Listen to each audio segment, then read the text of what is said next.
We are live. And guess what, folks?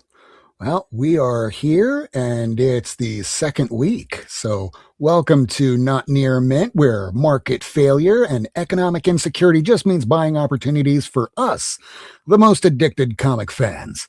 Tonight, we'll show you what we felt were the best comics of 2025, along with what we picked up over the course of the week. Not a single one of us are comic shop owners. We are just fans on a budget, just like you.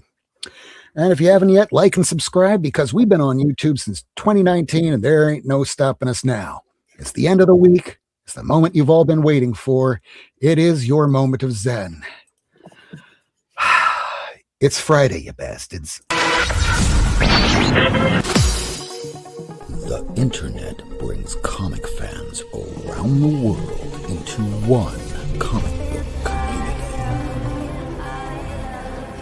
Comic creators and comic fans, tonight you are seen, heard, recognized, because comics are for everyone. Live from Miami, Florida, broadcasting around the world, this is the Not Near Mint Show.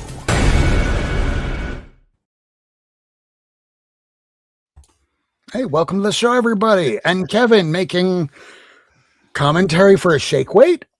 No, it's Wallace and Gromit. Come on. Oh, I haven't watched that movie in 20 years. Oh, we are oldsters here. I don't think any of us here is under the age of 30, right? Not even close. Well, say hi to the people. Bishop. We've been too mature for the show. Well, hopefully, Miracle Man is out in Atlanta this week, so hopefully he's picking up where some. he is. I don't think that's a good idea.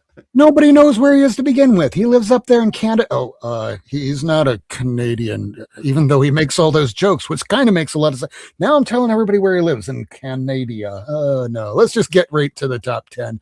But I want to thank you all for joining us if you haven't before. And if you've been a returning person watching us from week to week, thank you. And we are so sorry sometimes.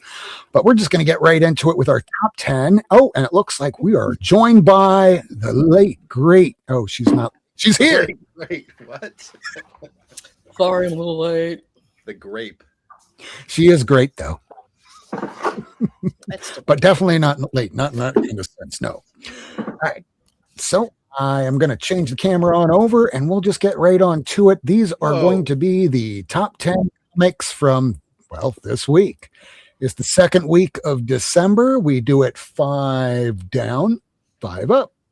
Top 10's based off of at least one sale from either eBay, Heritage, or any of the verified sales that have been charted through Cover Price. And it's based off of my 29.8, and let's face it, it's 29.9 because I got all these Sergeant Rocks this week from Miracle Man, who's not here.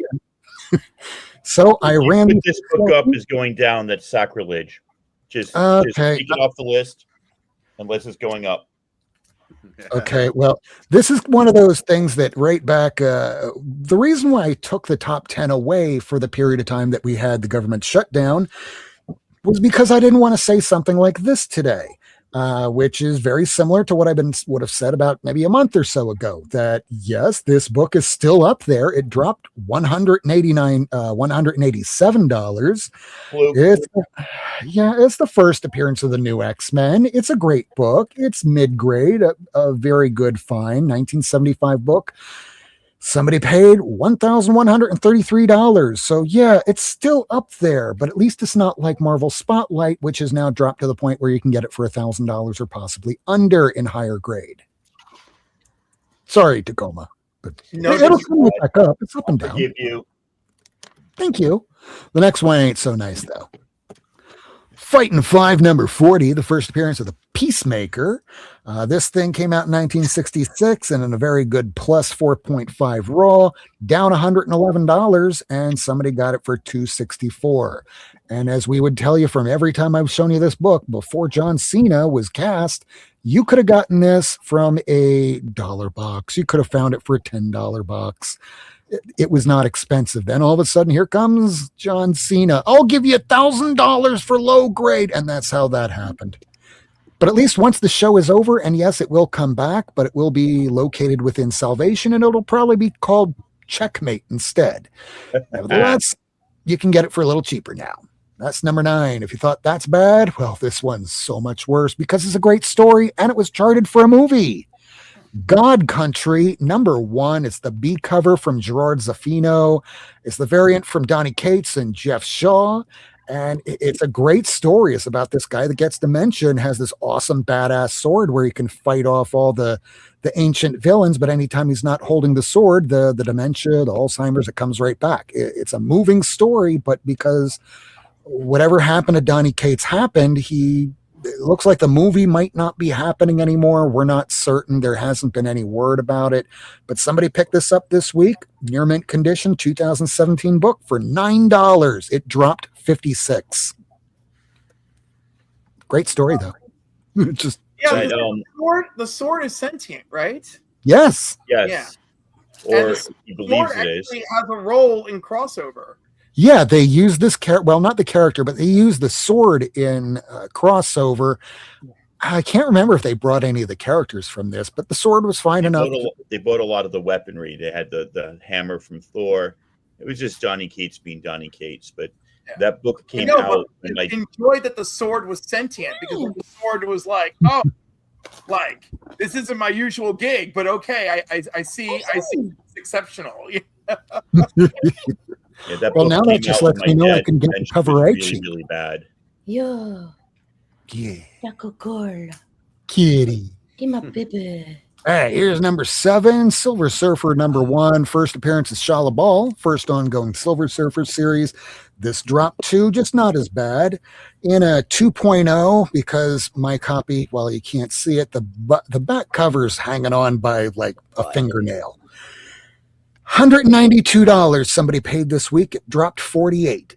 Damn. 1968 book. If you're looking for Silver Surfer, while Fantastic Four premiered on the Disney Plus app, it did have a record, and not one that anybody wants. It did not hit the top 10. It didn't really hit anything. It's kind of sad because the movie was good, but apparently once you could watch it on TV, people just shrugged. Number 6, we got Batman 244. This one, no reason for a drop, but it's fun that you could get a very fine condition copy from 1972, down $39. Somebody got it for $98. Whoa! So you could get this really classic book for under $100. And it looks like Not Guts. I always appreciate seeing Kevin over here letting us know what he has and what he didn't get. Not Guts. I love it. If I was more coherent, I would have been seeing that sign. Well, those are the ones that fell. Now for the ones that went up, here are the top 5 spikes. And again from last week, and I do have to give a stipulation on this one. Number 5, Absolute Batman. Number 1 is the premiere issue, technically the first appearance of Black Mask, but it's Absolute Black Mask, and I'm not going to be saying a whole bunch of first appearances of characters that exist in the other universe. So this Can thing... we pause for a Cliff editorial? Yeah, don't buy this book this high. This is crazy. This is market manipulation at its finest. And why do I care? Because I'm just tired of people being taken advantage of, and I'm sorry if y'all out there being like, Cliff, why do you hate me for wanting to make money? And I don't. I'm just saying, like, if you sell this book as a slab for $200, that's plenty for everybody. But selling it for $500, $300, $400, insane. And you shouldn't be paying for that for a book that has over 250,000 first prints out in the world and almost 4,000 9.8s on the CGC. And it's your money, and if you want to just blow it like that, go for it. There's a lot of fantastic books you could be buying out there for $500. That's all I'm saying.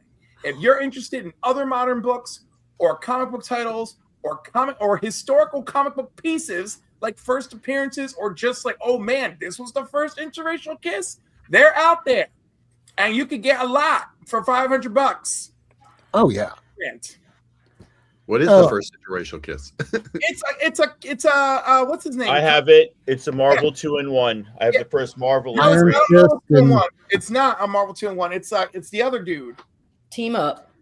No, it's not team up. It's not a team up book. It is a spotlight type of book. It's that guy from space kills something or whatever, or culls something. Is it- I can't remember his name. It's Killraven, Amazing Killraven. Adventures. There you Oh, go. okay. Killraven.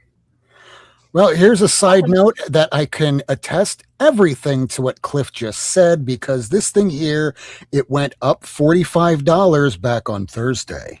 What's Now, it why worth? am I saying it that way? Why am I saying it that it went up $45 back on Thursday? I'm saying it that way for a very specific reason, because I always have to speak as though I might have to testify about it later because of my job. So somebody paid back on the December 11th, which was Thursday. They paid $199, so it's up $45. But now here's the thing. Big thing. If you listen to nothing else about what I say about this book, pay attention to this. Today, which is also a payday for a lot of people, which is the reason why it might have gone so high for those people that had the money and were willing to just bet the farm on it. Today, we had four sales, I'm sorry. One for $155, one for $149.99, another for $140, and the lowest one being for $115. So they're out there. You don't need to pay that high, but even at $115, that is ludicrously high. Although, as long as this thing is an ongoing book, it might continue to keep going up, but after it's over, so are the high prices. Yep. And Here's again, number. Go ahead. it's great that it's a beloved book. I don't have any problem with it other than these are absurd prices. You know? And no, I don't particularly enjoy the book, but that's not why I have a crusade about this. I have a crusade about this because I feel like we have been taken advantage of so often, and I'm just kind of tired of it. You know? I think people just keep trying to do stunts to recapture the COVID glory days, and they're over, you know? And take a look at the print run from back when we had Ultimate Fallout #4, first appearance of Miles Morales. So that book had a print run of about 40,000. This one has about a print run of 250. Yeah. So yeah, people are now getting up there to where Miles Morales was back in about 2020 before the video game was announced, and then it doubled itself. So there There's was no a quarter video of a game that million- There was movie- 250,000 of those printed. Yes. Not of this specific cover, because there were many different, like cover A, B, C, D, But what foil, about the whatever. A print, A cover? It's all ratioed along within, so perhaps this one might have, with A cover alone, maybe 80,000. And then you had like the B variant, the C variant, the ratios. And then you also have the second print all the way through the 10th that was just solicited, I believe, last week on FOC. Yeah. All right, that's enough of Ultimate Batman. Rob, there are Yeah. 74 variants to #1, What? Good Lord. What? diluting What? the value of every single one. I hate that so much. But knowing that the amount of variants that might be for the cover A might be a little less, but it would still be damn near 100,000. So anything over $100 does seem excessive for that large of a print count. But if the demand is that high, it won't stay that high forever. Forever. Forever. Forever. Why are you talking? Yeah, we're definitely dropping viewers with that. Okay, going to number 4, we got Strange Tales 169. It's the first appearance of Brother Voodoo, as we now know him today as Dr. Voodoo. He was the headmaster of the Strange Academy. Brother This guy's Voodoo. been around, and this brother is up this week. So this one here, fine minus condition, 5.5, because mine was eaten by something up there. I don't know how that happened, but I got it for pretty cheap when I got it, long before the pandemic. So, there you go. Marvel Team Up 64 is the first interracial kiss between two major characters in Marvel. Thank you to Coma. Right, major characters, but not Marvel's Right. first racial kiss. Yeah, that one was That's written why by I Chris said you're right. Claremont. You're right. You're right. You're right. That's why I qualified. I qualified. I qualified. Qualified and qualified, he qualified and qualified. Amazing I Adventures suppose Series Iron is Qualified. nice. Qualified. Amazing Adventures 31 featuring Killraven. That's the one. Qualified and qualified. Creepy See, that's why the 43. show exists, to help educate all of us. We all trading information around here. We don't need no education. This, by the way, Bizarre I'm Holiday. We don't need any education, don't which just need shows us no how bad our education. American education system is. this book is probably my top of, like, I want to buy it back after having sold it in the last year. No dark sarcasm. I mean, this thing has in been the down a bit. classroom. Yeah, up but I mean, I actually $55 fell in love with the mid-grade. character through Strange Academy, like, very recently. I didn't know anything about him before. Who I dat? mean, this character, okay, Voodoo? so Lady Voodoo. before, He's pretty like, Oh. yes, children, I'll show you what to do and how to He's hurt those people. proper. He's just very matter of fact. I dig him. He's kind of like Mr. Terrific in a way. He's got a little bit of that. Now that I remember Lady getting a lot of the issues that came after this, and you sold him kind of ridiculously cheap because right after the pandemic hit and we saw that huge boom, like the issue right after this, people were paying upwards of $100 just for that, and now you can get it. I found those issues for a quarter. I know, which is so Damn. shocking. That was back when the bins were 25 cents. Now they've bounced up to a whopping 50 cent. Oof.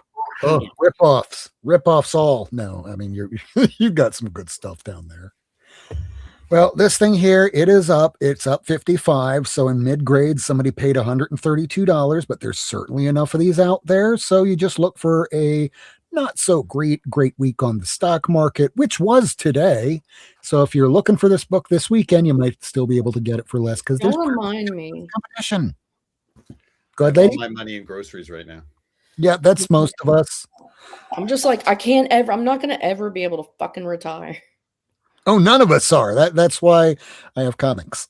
That's Yeah, the but I'm already racket. retired. And then just watch, the Generation Alpha will care nothing for comics, and we're just going to be sitting on a bunch of stuff that was worth something at one time, and now we can finally read it in our old age, but we can't because of our eyesight. I Or hate get irony. nuked. Okay, so yeah, this thing was up. Next, Mm. we have Demon #1. And eventually the banner will change. There we go. First appearance, Jason Blood, Etrigan, the Demon. Jack Kirby comic book. Once he came on over, he got a chance to work on anything he wanted. And Yeah, this was one of the things he created. Part of Fourth World, huh? Yep. I don't know if is this part of Fourth World? I think don't know you're if I could qualify. Hold on. Is Got New Gods, Forever People, Mr. Miracle. I don't know if And Demon Jimmy was Olsen. there. Yeah, Jimmy Olsen was the other Fourth World title. And I know he was working on this. He was working often on marketed as part of Kirby's Fourth World output and included in collected editions. But its story largely stands alone from the core conflict between New Genesis and Apocalypse. Yeah, that's what I thought. I mean, you could say Fourth World just because it's Kirby creating it, but it didn't really tie into that whole intergalactic arc he was trying to put out. So, I like this, Michael. It's Fourth World adjacent. There yeah, we go. I like So that. I feel like Fourth World. I'm sorry, it's pushing it. I mean, these books are about the demon is all about the supernatural. yeah, Entirely. it came out after the main Fourth World titles were canceled. So but he said that Kirby reportedly created the series at the request of DC management for a horror themed title popular at the time. Right. Which I made a great play on words in the chat. You need a what? I saw. I appreciate that. Well, this thing has been up and came out in 1972. Very fine, minus condition copy. up 56. Somebody paid $113. I'm surprised this is back over $100 again. There's a ton of them out there, just a lot of them are beat to hell. So if you can find a better condition copy, sure, pay a little extra. Next is the same book that was number 1 last week. We got All-Star Western number 10, First Jonah Hex. Now, those that watched last week, it was up to the point that, so about a month ago, somebody on eBay listed this horribly. Oh, Go Mac. ahead. Yeah. Yeah. Sorry, I'm looking at Mike Myers and answering. I'm being rude. Oh, no, all good.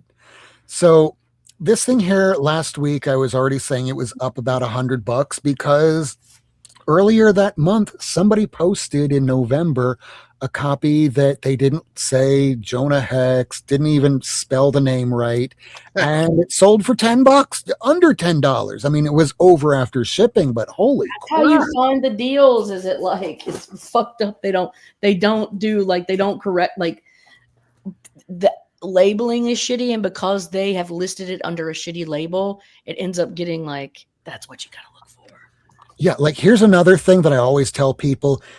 Do you know how I got my Incredible Hulk 180? Prostitution. Also true.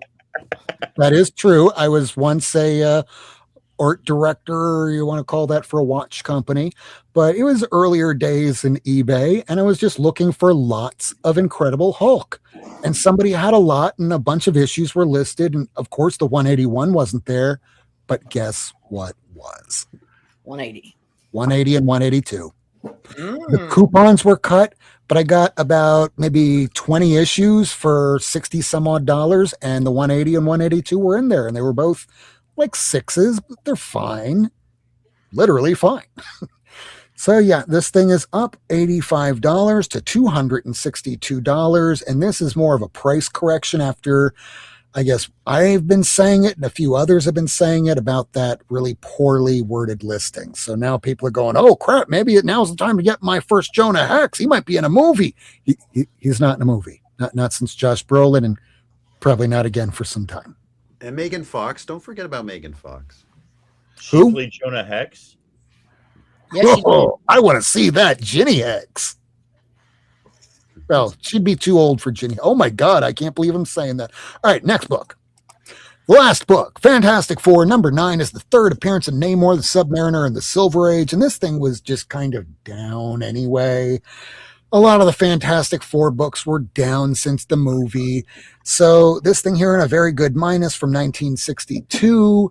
And hell, ever since that Wakanda movie, a lot of the Namor books have sunk, but now they're kind of coming back and correcting. And I call this the dead cat bounce. I mean, it's still going to be low unless people are looking for Kirby and or Fantastic Four, but for movie or spec purposes, it's mostly just the run collectors trying to get this. So it's up $105, and somebody got it this week for $291. Now, again, this list is intended to help collectors and readers determine if they should look for a particular comic book or series online or wait 6 weeks, because after 6 weeks, it might still be up. So then wait 6 months, and after 6 months, if it's still up, you might as well just buy it, because chances are it ain't coming down anytime soon. I gotta tell you, if movie Namor and movie Sue get some screen time together in one of these next 2 big movies, that book is never coming back down. I mean, I need to see one scene and one scene only, where Reed is off looking in his library and he finds behind a picture of Namor that Sue kept hidden. Mm-mm. I want to see That's Supergirl down the road. anymore. That's down the road. I want them on Battle World or whatever we're gonna call that shit. I want them there, and they're separated. So when they're all coming back together, Sue is with Namor, and she's like, Reed, and he's like, this is your husband. I want that. Give me that all day. And then if you want to really give it to me good, Secret Wars, Battle World, bullshit, Marvel, Doomsday, have Emma Frost come out and be like, oh, so are you a gentleman that prefers blondes? Give me that shit. Diamond them bitches. I want it. Diamonds are a girl's best friend. But what if it's Reed who notices Namor, and Sue is just like, what? Read what? Like that would be sexy for me, but I know how much that would piss off, all the average everyday Forget straight. all the average people. The above average people, the 6 people here, would find it vastly entertaining. And then you could make him the maker. Yeah. Whatever. I'm just saying. I'm Every just still thinking we're being every told. once in a while, one of these movies throws me a tiny bone, and I'm excited. That's the bone I want. I just want a little bit of Sue Namor flotation. Speaking of tiny bones, I've heard Namor has a tiny bone, but He did not. I was going to say, I give my wife a tiny There's bone a every reason week, he's and the she returns first it. mutant, Michael of the North, the first mutant. Yeah. And even if Namor in the comics had a tiny bone, Tenoch Huerta does not. So I'm here for it. I'm here for it. I'm just Man, you got me this Atlantean. week. I only had like 2 out of 10, Rob. God, I feel 2. bad. That's it. You don't even have Jonah Hex. No, Or I need that one. Or That's ultimate like number Batman? 1 on my wish Mike, list I'm right not now. advocating. I've got the Batman cheating. one. I just want some sexy innuendo interaction, not cheating. If you are Do you going to see cheat, the way I'm looking at Kevin above me right now? Sexy repartee. Yeah, Tacoma might be That, right. like that. if you are going to cheat, Does turning that things do it for invisible is you? a great power to have. Is that foreplay? I'm 54. It's got to mean something. I'm older than you, so yeah, I win. There we go. You have I to win. put even less I win. effort. Sure, it's not a competition after you hit 30. No. I'm older than you. Great. Then you might die first. Yeah. That's what you have to look forward to, kids. I never get that wish. We're not that lucky. Yeah, you see this? This is what you have to look forward to. He's 32, guys. I'm only 32. Wait, That's who's what 32? smoking does. No, That's no. your 40s. I'm 46. Yeah, 40s. You're just a little younger than me. Wait, is one of you like in your 30s? None of you in your 30s, right? No. Okay, thank you. Not anymore. I It's thought been I a was long on the wrong time. show for a second. Thank you, passage of time. Thank you. Because All clearly right. we're all serious So, characters Tacoma, here. what are you, 40? Huh? I just said I'm 44? 54. Oh, you just turned 54. Wow, your facial hair looks great. Good job. I thank you so much. Thank you so much. Like I was climbing at the gym with a friend of mine who I just introduced to rock climbing. He asked me how much I weighed, and I told him. He's like, "Really, that much? You don't look it." I'm like, "Yeah." He's like, "Wow, it's even more impressive how good you're a rock climber if you weigh that much." Is that a compliment or is that not a Just tell compliment? him you're one thick muscle. Yeah. Exactly. I'm I've the got a king. really good core. Forehead. Muscle density. Super strong. Dad bod. Dad bod. Tilted Corgi has it right. I'm not sure either, but it's great conversation. So, I don't know, man. Who got some chonkage this week? I got me first. you first? And first. Me first. Done and You should do one done. of those spinners and just randomly do it every. Oh, little Alex Ooh. Ross. I love it. Yeah, it's the last Alex Ross cover I needed for Battle of the Planets, so I'm Sweet. happy. And they're all doing the Green Lantern ring Oh. thing. I love this as a kid. Oh my gosh. It breaks my heart though how watered down our Americanized version was of it. Gotcha Man. I won't go too much into it, but my favorite one is there's a shot in the Japanese version of a guy holding a gun to a little kid's, like a kid's in bed, and he's kind of threatening the kid with a gun. But in the American version, they couldn't have that on Saturday morning. So he's just sitting there by the kid's bed, like in the pose, but no gun in his hand. They wiped out the gun. But they did that all the time. They couldn't put a crowbar or something dangerous. Yes. Well, no, you couldn't threaten the kid at all. Damn. So yeah, no, they did so much. The other funny thing was I was always wondering why they said they went to a different planet, and it was like I don't think that is a different planet. Then when I grew up, I found out no, they hadn't left the planet. That was just the narrator of the Americans saying they went to a different planet. So I guess Earth wasn't threatened. Man, I remember an episode of Small Wonder when she was in a cave during Halloween and all her friends kept disappearing on her one by one. And it was the most horrifying thing I saw as a child. What, you're telling me they couldn't do that in a comic book? Wait, Or I want you to cartoon repeat the series. first part of Oh, that a cartoon. sentence. I Small remember Wonder? an episode of Small Wonder. Yes. That Small Wonder episode was haunting, man. Yo, I hear you. I enjoyed Small Wonder, and I remember that episode. Hey, Teen Titans Go Cyborg would be proud of you. Should this been on the Cornish episode? Nipplage. Yes. It's more beefcake, and during the holidays, I got to put together more of these little clips here for like Bronze cake. Beefcake. Bronze cake. Bronze cake. And Kevin's probably a lot smarter than me. I don't get the concept. They called him the Man of Bronze, like they called Superman the Man of Steel. It's not supposed to be literal, but then I feel that all the artists made it literal that he was actually made out of bronze. But I don't, yeah, it always confused me. It's like he's not really made out of bronze, but they draw him like he's made out of bronze. And I like this one. Very Steranko. Nice. You know what's funny? It's Steranko-ish. Oh, right? it's like it is an homage. But Shield. even when he showed up in Marvel, like he looked like a bronze-y kind of guy, like olive skinned, you know? Yeah, like they made him too bronze. Again, it was supposed to be a metaphor. He wasn't really supposed to be a bronze, but I think the artist went, "Oh, he's made of bronze? Oh, okay." I guess this is my Alex Ross week. I guess I got a lot of the Alex Ross. Nice. Okay, this cost me a lot of money, guys, but I finally decided It's to a get the facsimile. facsimile. You needed to put your hand lower. $4, $5. What? Yeah, good job. $3.99. Yeah, with the trigger. Well, and here I'll give you a little insight into my brain. I really want that comic, but I know it cost me a lot of money. So if I get the facsimile, it Same turns off that difference. part of the brain that wants it. So it sounds, I guess it's therapy, but it's like, well, that's how I do it. It's like, well, that saved me a lot of money by buying the facsimile because now I'm not like, Facsimile. Yeah, but Oh, if you yeah. buy a special version of the facsimile, you know, Yeah. I know I'm the weirdo. Like I'm like I can't handle a reprint or a facsimile, but if there's something special about it, it just then I get the satisfaction.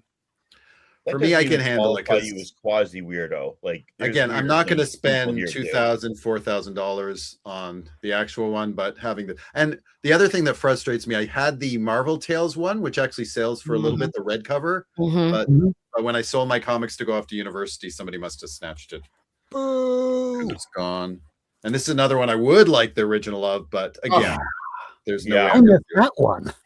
Listen, I remortgage a I'd be tempted to remortgage a home. That's Mm. again, now that part of my brain can switch off for a little while and say, "Oh, you've got it." It tricks my brain, so that's why I get these facsimile covers. There's a dude that makes his own facsimiles of some of these lost books, and like I've never ordered anything from him, but I might treat myself to a couple. But he takes like 25 to 30 days to fulfill your order as well. So I feel like I'll order like 2 and then Oh, no. Well, that's it. Alex Ross and facsimiles. That was the theme of the week. All right. So who wants to go next? Give me a minute. I'm gonna need some time. I have Kevin? trunkage today. What things I does circle mean? this week. What does circle mean? Does circle mean Oh, yes? just random generation. It Oh, doesn't matter. okay. I did not know that was a symbol. Spin the wheel. Oh, the wheel landed on me. All right. Here's. I mean, if you're not this ready, week. I can just do this. If this Oh, helps. there we Danny. go. Oh. Pauline Wing. Just kidding. So that is Misty. Marvel Team Up. So to be very specific, the first Marvel interracial kiss between major characters, not just throwaway characters, not non-Marvel. Archivist, I don't know. Someday Rob could take us off the air and not tell us, and like some of us would be going for like half an hour before we realized we weren't on the air. What's up, Tat? All right, today I just stopped by my LCS We're because live. I haven't picked up anything, and I feel bad because I got Minor Arcana 6, both the A cover and the B cover and the Virgin variant, because I thought they were Hans covers. When I had went through Comic Hub and looked for Hans, they came up, and I just clicked, not realizing it was Hans, an artist named Hansen. So they came up in the search for Hans. So I got and the artwork from afar on my phone with my 54-year-old eyes look like a Stephanie Hans artwork. Stephanie Hans has not done a cover for Minor Arcana, even though I ordered 2 and I had to send them back at the LCS today. That's not a boring story. That's a reason for why I spent so much money at my LCS today on back issues and not current comics, because I had sold this recently and really wanted it back. So I got back my first appearance of Carol Danvers. Yay. Used to be a hot book before the before the movie. It's still a decent book. 9/8s were going for like $6,000 back in 2021. But it goes really well with my Miss Marvel collection. And then I saw this and I took a picture of it and said, Rob, do you still need this Adam Hughes cover? Rob's not collecting Adam Hughes covers. Rob is collecting DC Universe. covers. Warning. So Warning. Banger alert. his own book of banger alert. I don't know if he's allowed to. So if you're not familiar, faithful watchers, the DC Universe logo were not reprints, but they were I guess technically they are reprints. They were reprints. Sorry, Yeah, sir, they're later prints. They were put in like department stores and other places to purchase with the DC Universe logo on. So they had 45 on it, and I said, hey guys, can you do any better? And he said 40. I said great. So Merry Christmas, Rob. That's all you're getting from me. All right. That's all you're getting. Wait, what did you get, Rob? What did you get? Oh, that DCU. Yeah, that was really cool. Yeah. That's badass. Really cool. He So wants Amazing Spider-Man #1. if you I passed that up, they also had that for 40, but I was like, nah.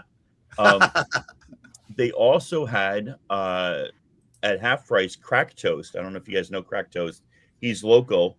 He went to half price the day before I did, and he like posted his score on Instagram. I was like, fuck, I knew I should have gone. But on Wednesday when he went, I played hooky, and I was supposed to be staying home with my wife, who also played hooky. So I did stay home. But I was thinking in the back of my head, I haven't been to half price in like 3 or 4 days. I wonder what they got. I really should have gone. So he got a whole bunch of good stuff. But I went Thursday and also found good stuff.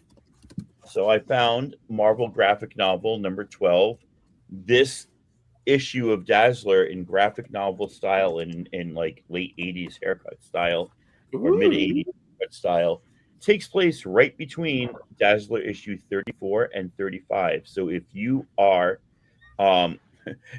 Rob, they learned nothing. They learned nothing. That was Michael. He has control over that sometimes. This book is kind of part of that run, so important to get. I own. Oh, let's just do this, and then I'll do a second chunk later. And he fell over. I'm here. Bye. I'm reaching into boxes. So here's my Lumberjanes #1 collection.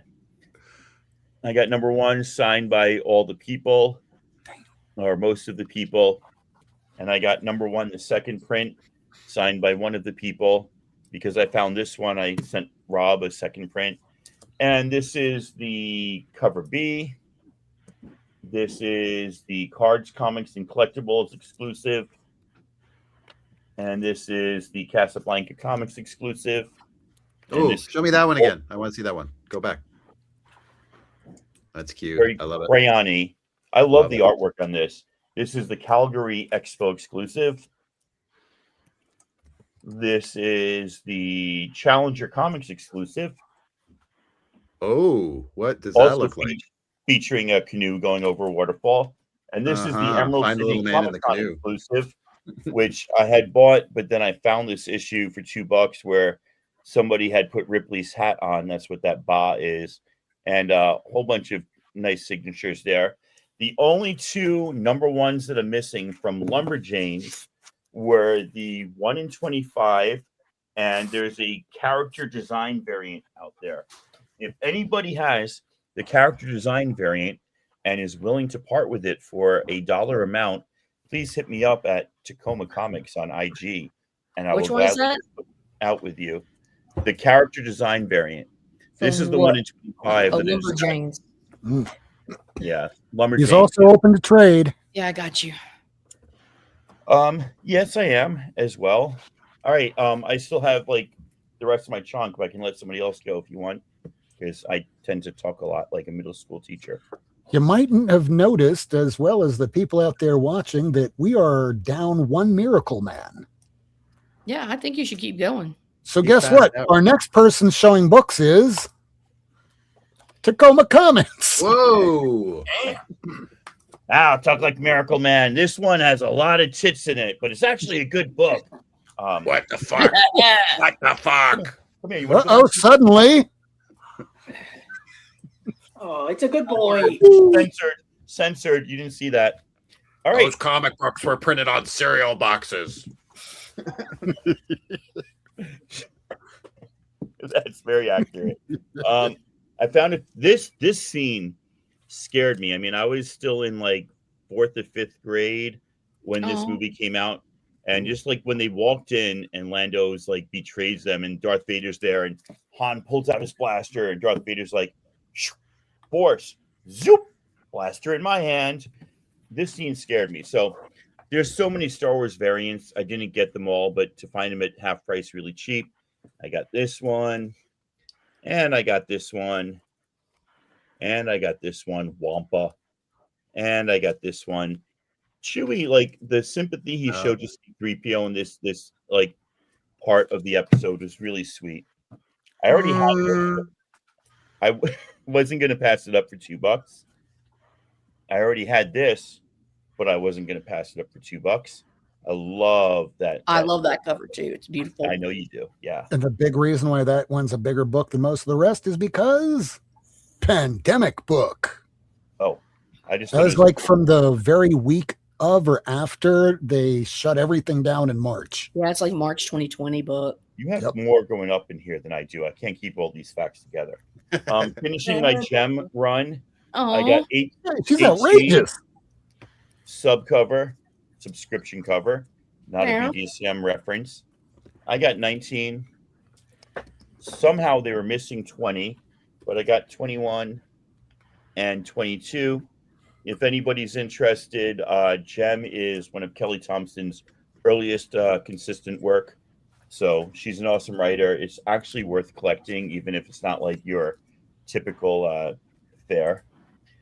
I found a little redheaded Elsa in Next Wave, Agents of Hate, with an homage to a Japanese 1920s painting or something. And or then is what I'd call that the real first appearance of Elsa Bloodstone, where she has red hair and is a total see you next Tuesday. Yeah. So so here's my frame of mind. I had to process see you next Tuesday, and for about a split second, I thought it was like a reference to like looking at later issues, and then I clicked in and I said, "Oh, I've heard this is a really great great like story arc, the Capital Cities of Heaven. I have never read it because I've only had parts of it, but I now have all the parts because I found a bunch of Iron Fist. Again, not a BDSM reference. That's twice I've had to say that in this chunk. Is it because Iron Fist is a BDSM type of shoe? Oh, that's blank. And then I got a few more random issues in this run. Bye, Michael. Bye. I literally had 6 of the issues that I bought. But what the heck? And then finally, I won't show them all, but I did find enough. Really freaking. Are those double bagged? The best. It's like putting a condom on a condom. Yeah, so Justin Ludwig, if you think I don't have anywhere near like what Rob has, but I have about 5,000 comics. If I put every book in a separate bag and board, I'd literally have to have 5,000 more bags and boards than I currently do. And that's just crazy to me. So I usually do that. And I flip them back and forth. And the other thing that does when they're flipped back and forth is you don't get that spine leaning sideways with all your books in a box. However, because the backing boards only have that acid-free stuff on one side, if I leave them there for like 8 or 9 years, they will eventually start to like leave a little bit of coloring on the backing board. So I plan to sell everything in 7.5 years from now.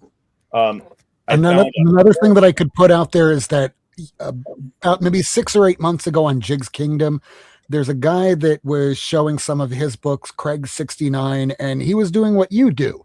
And we were kind of, giving him some trouble for it until he's like, okay, well, how about this? How long have you been doing this?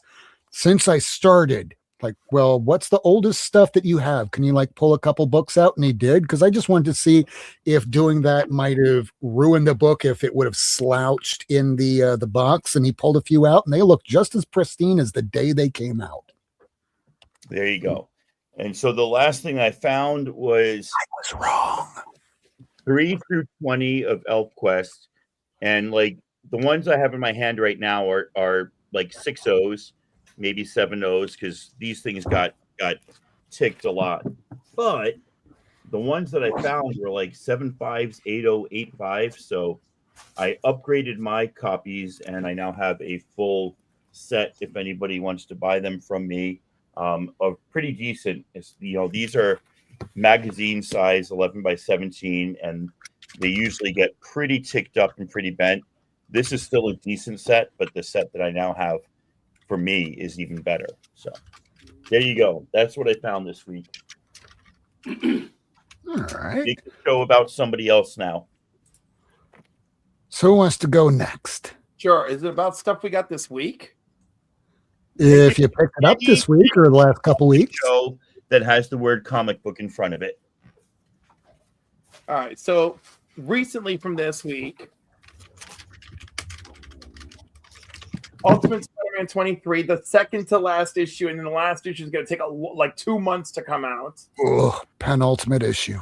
Yep. Black Another Panther, one. Another one. Aquaman versus Hawkman. I got the cover that made me feel like they're really fighting. And I kind of regret not getting the twunk one. And it's so funny because I wrote it all wrong, because Aquaman was the one looking like a twunk, with the buff body, but a baby face. And then when you're Hawkman being a twunk, and I looked at it, I was like, yeah, Hawkman is giving me twink in there. Yeah, Aquaman looks super duper young, so he's twink, and Hawkman looks like he's more of a daddy, so he's little, but not too old, so he's twunk. I'm enjoying the adventures of young Superman over in Action Comics, and nothing says young superpowered man like your parents nearly foreclosing on the house. And gee, can't you just let me go and crush some coal into diamonds for you guys? And of course, Absolute Batman, because FOMO, because everybody was buying it. It's already going for $10 online, and it will be the comic of the year. Probably going to be the biggest print run. Oh, and another thing about that Aquaman, as well as the Wonder Woman Lobo, if you're reading all this stuff, you need to read the Aquaman first before you read the Wonder Woman Lobo. And also, all the covers, this is an action cover. And if we know something about me, Cliff likes an action cover. Does he? Unless it's a sexy daddy cover, it's got to be those are my top 2. So Wonder Woman lassoing up Lobo like this, fantastic. And then, of course, sexy daddy action cover. I'm here for Richard Riordan day and night. Give me more Nova, for the love of God. Okay, it's not Sam. And then, no, I like Sam too, but different story. And then also this week, I don't know, some of you may have seen this Delato Virgin variant of Secret Invasion #1 with Super Skrull. Wow. I love the way he's grasping Iron Man's. Oh, wow. Yeah. Now, of course, my biggest disappointment in this is that it's from that really lame Secret Invasion miniseries that they just threw together because of the TV series. So it has nothing to do with the thrill or the excitement of the original Secret Invasion. But it's beautiful. It's a 1 in 100. I got a really good deal on it. Yay. It's so funny. I got a good deal on the internet guy, and other people are like, oh, I was in a garage sale inside the back of a barn that's also a sometimes antique shop every other Sunday in the month of March and April, and I'm like, and they're like, oh look, I found Wolverine I found Hulk 181 for $70. It's amazing, and I'm like, to each their own. No, they didn't. Right? So I'm like, I got a beautifully slabbed 1 in 100 for $60, and I feel like a winner. I used to have one of those. I used to have one. No, you didn't. All right, so that's my news segment. I have stuff for other segments. Okay. All right. Who am I missing? I could show it Lady. You're missing Mr. Circle. Because I'm Lady bouncing and around. Kevin. So I'm just gonna show you guys like some stuff that I've kind of gotten over the year, whatever, just some highlights of 2025. Okay. That was a highlight. Big time. Oh, nice. Yeah. And this was at the very, very beginning of the year. I got it in January of this year. Neil Adams signed. And then Wait, you have Neil Adams' signature on that? Yeah, bro. Oh, dude, that's freaking amazing. Oh, wow. He's dead, you know. Still? Still, like he's not doing any more signings. That's crazy. Well, we thought Alfred was dead, but he came back. And then I got this one from somebody on the panel, Mr. Takumi. It's very kind of him. He's very nice to me. And then I got this one at yes. Double. First Moira and Lalandra. And then I upgraded my copy of Alpha Flight. Michael knows that. Yeah. I met them all. I need to upgrade my 120, but I upgraded this one. Just 125. I had it already, but the new thing I got was I met Claremont at Heroes Con and got his signature, which was a canon event in my life for sure. So can I ask you a question about meeting him? Did he seem like uninterested in you just spilling like your guts? Like when I was a kid, you meant everything to me, and you got me through some hard times, and I love you. And he's like, yeah, let me show you some interesting artwork from 107. Apparently, Cliff. Let me tell you, Tacoma.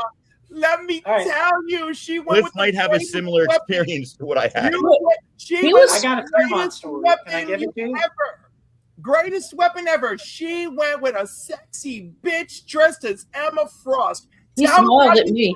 Tell me how you think that went, Tacoma. Tell me how you think that went. It was that should have gone over like gangbusters, right? Yeah, it was over like fucking gangbusters. Okay. We saw them in line, stop dead center in the line, just to be like, "Hello, Miss Frost." When she went and spilled her guts about how influential she was, he's like, "Wow, that's amazing. Hey, can I take a picture with Miss Frost?" After rejecting the guys before us and saying, "Nah, I just got COVID. I don't want to do a picture." Okay, so I got the picture, but I certainly didn't get any love or warmth, or interest in me telling him what he meant to me as a teenager. Just more like, yeah, next. So Who was right, Lady F? Let them know. Thank you. I told all the boys, take a sexy bitch with you if you want his attention. I might have been in the line at the same he time. He sought us out, dude. He sought us out. Like he went up, hello, Emma Frost. And like, well, and I'm just like, was that Chris? That was fucking him. That was fucking him. Yeah. The line is around the corner. He's on his way to take a piss and stop dead center. It's like, hello, Miss Frost. Woo! It was really cool. So when I meet artists or creators like that, I always try to pick something that they never sign, just because it's an instant conversation starter. So I got this sign from Claremont at Heroes Con, which he's like, I never signed that. Star Trek. Wow. Yeah, which I got signed by Adam Hughes like in 1994. So that's like an old signature. Anyway, he talked to me about this book for 10 minutes, and it was pissing everybody off in the line behind me. That's the other thing. Once he gets chatty, he's chatty, and people get upset. He's very chatty. And see, I think he was nice to me because I think it was his son that was with him, like helping him check out the shit. And I was talking to his son a bunch about like seeing the Henry VIII's fucking like is what do you call that shit? Your armor. Just Your knight in shining armor. Yeah, well, we were just like talking about weird, really dorky shit. But anyways, and then he was like, think about how many Henry VIII? he signed over the years. I bet it's thousands. He probably gets so tired of seeing books like that. Henry VIII, oh yeah. So here's some Carla Coens that I get over the year. Got a sweet. Supergirl. Woo! Why is she sober? I've never seen Supergirl. Michael. Because it's not a Tom King one. I love that one. I wow. Wonder Woman 5, I Beautimus. still think I have a chance. And then this Cliff is said I have Wonder great Woman facial hair, so 25. So to be technical, this is Absolute Wonder Woman, and then this is the Tom King Wonder Woman. So issue 25, and then this is number 1. yeah. The Tom King Wonder Woman. This is the A cover for issue 25, and then these are both by Daniel Sampier, but this was and she. There you go.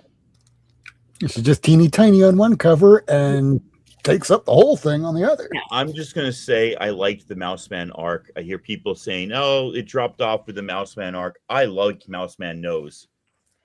They don't know what they're talking about. Everything has been great. Great. All right, Yes. and I'm going to show some other things that I got over this year. Hold on. One of which here.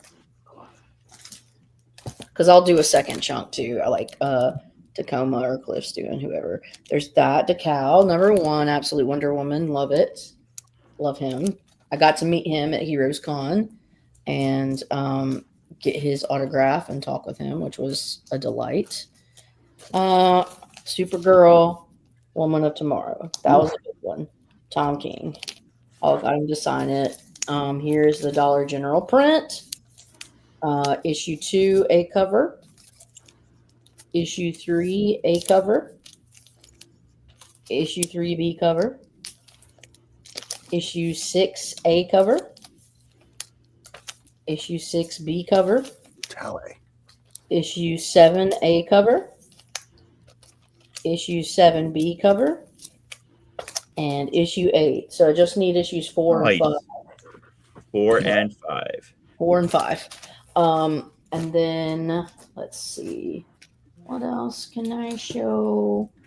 I'll do this and then I'll show the next chunk last, but this will be the last little chunk of the first chunk.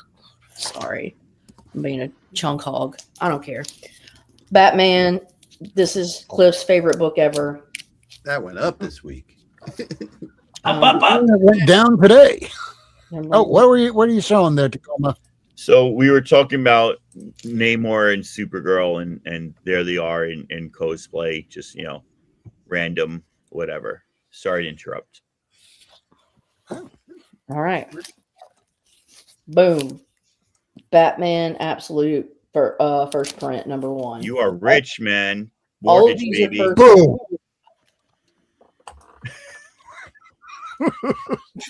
All of these are first print. Number 3,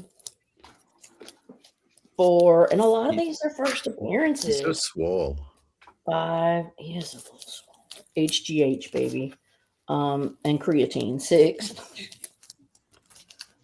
7, I finally got the actual first print and not the third, which they look strikingly similar.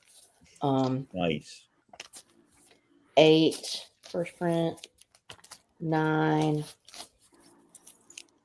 10, 11,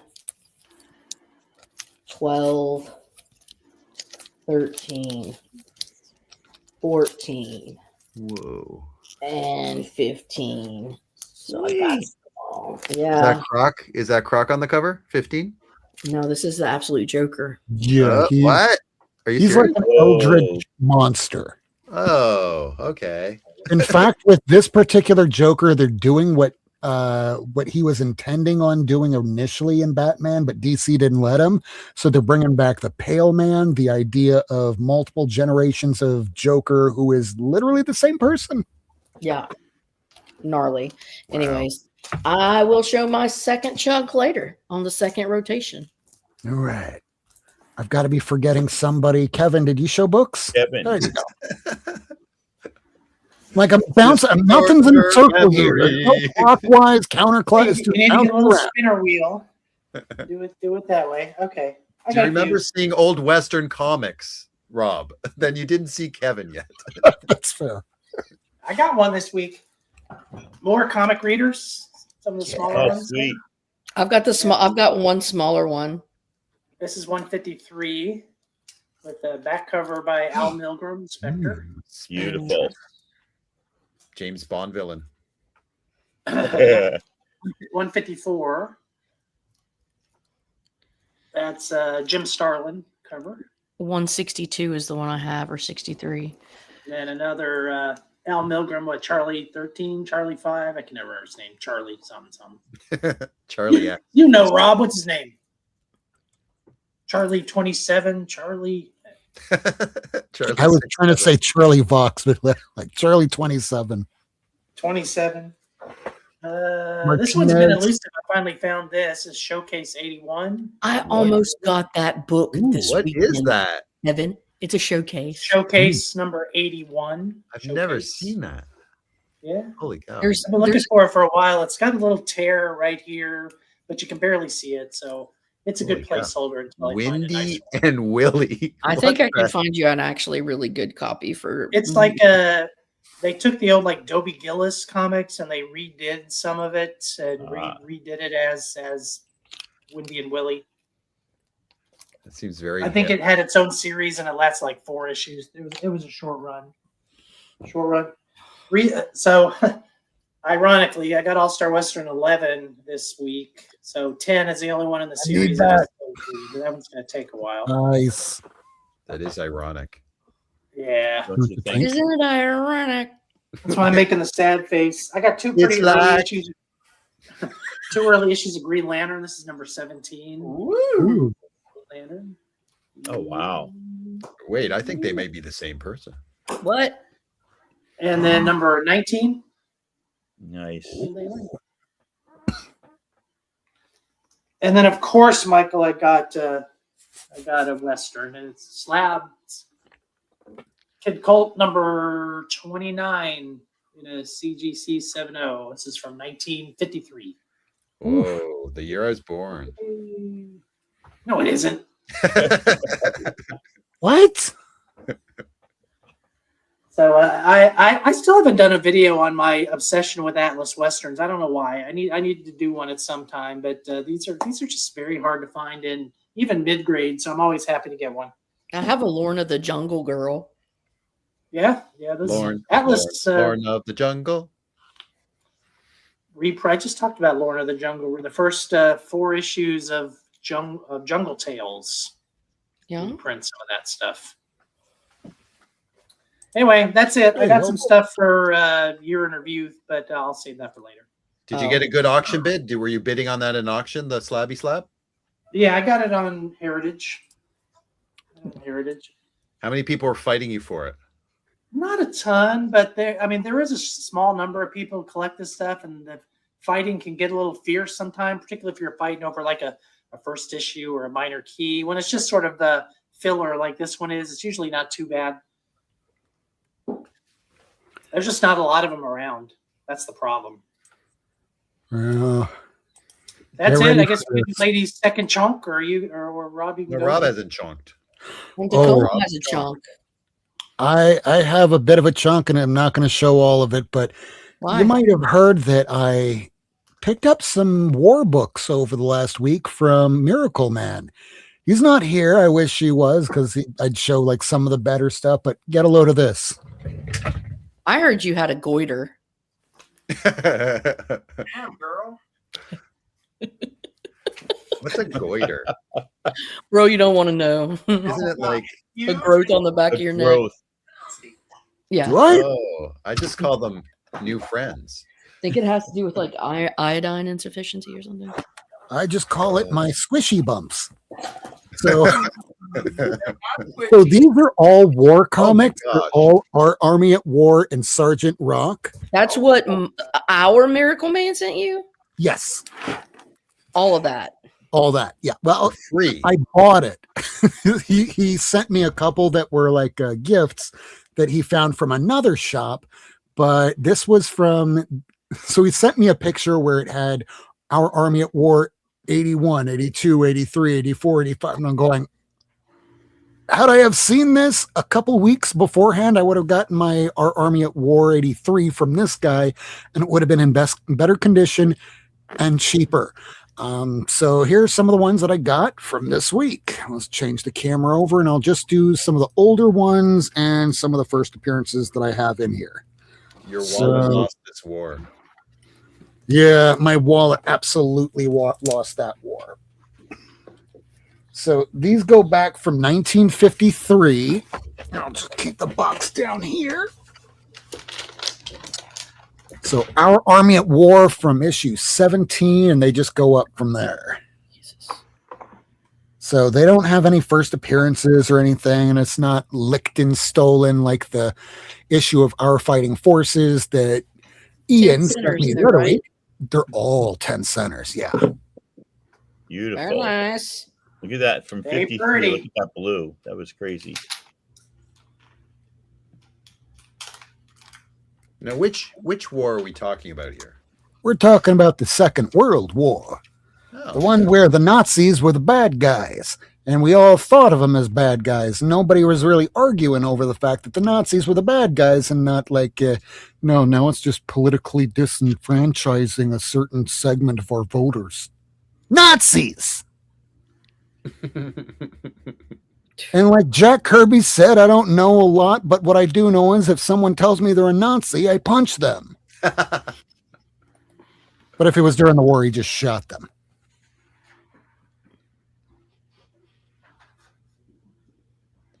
Why did you write on that cover, Rob? That's weird. I think this is just a grease mark from just saying that it got received. Okay. Gunner wanted. Do you want to fight this? Do you want to fight in this? And it's made of tin.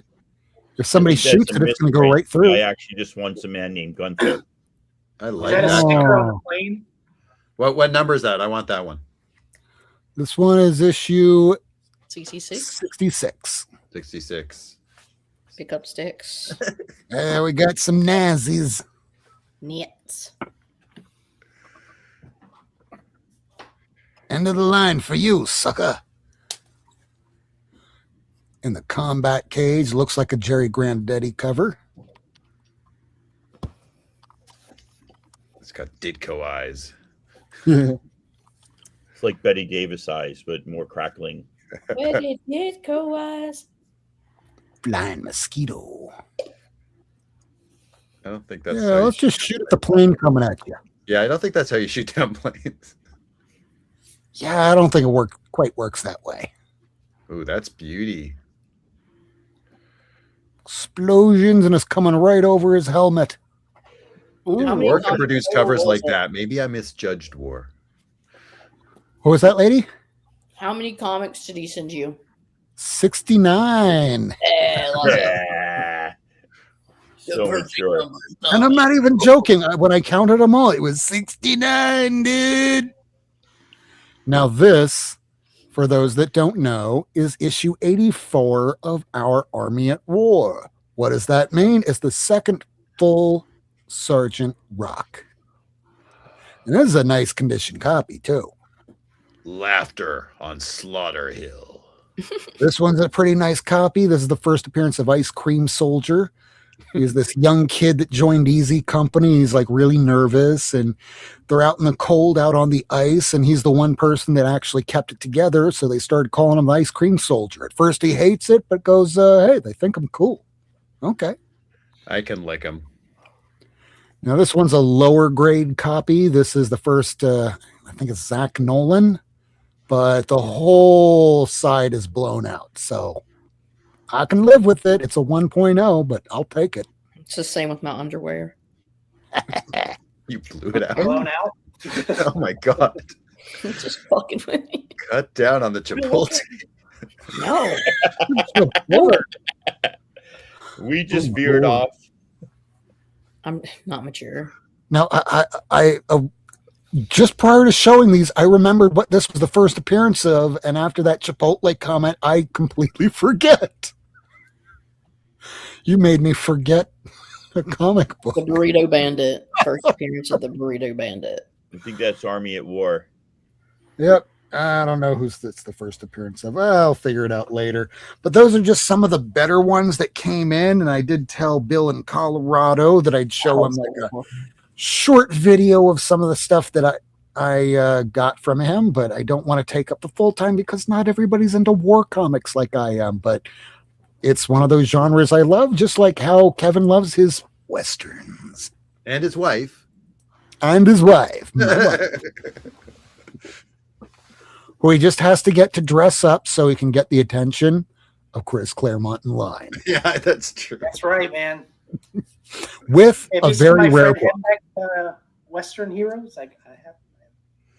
Go to my daughter. You have to dress up like Kitty Pryde. Don't ask too many questions. I don't know if you've seen these, Rob, but here you go. Ooh. If I push you towards the wall, just phase. Hembeck. Yeah. That's how hardcore I am. Pretty bad, huh? Yeah. Yeah, I can. Okay, that's two. Is that Colt Kid in the top left? What's he? That's Kid Colt. Kid Colt. I Then see you got Ghost Rider. That's Or Knight Rawhide Rider. Kid. It's Two Gun. Two Gun.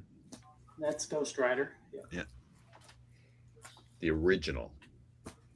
The very first. Now, something that was annoying that I saw pop up on eBay earlier this week was a Tim Holt issue 30 that nobody knows what it is. What it is if you remember who the Zodiac Killer was, he was sending in little ciphers to the police, and somebody recognized one of the ciphers as being straight from the cover of Tim Holt issue 30. If you ever find one, even in shit tier grade, they're like $1,000. I saw one pop up for $10. I'm like, oh my God, I got to get that. It's a photocopy. Yeah, I'm not obsessed with serial killers, so pass. Well, Tim Holt was also the book that began Ghost Rider, the original Western Ghost Rider. Okay. That's right. So who else wants to show a few more books? Then we can talk about the best of this year. How is there overlap between whatever I just heard about serial killers and the original Ghost Rider? Because he's a ghost for a reason. Oh my. I don't know. I'm just talking up my ass. It's getting late. Okay, No. let's talk about the best. The best of the year. Do it. Well, I know one of them, and oh shit, what did I just back into? I did mine like a holiday gift guide. I hope that's okay. That's okay too. I like that idea.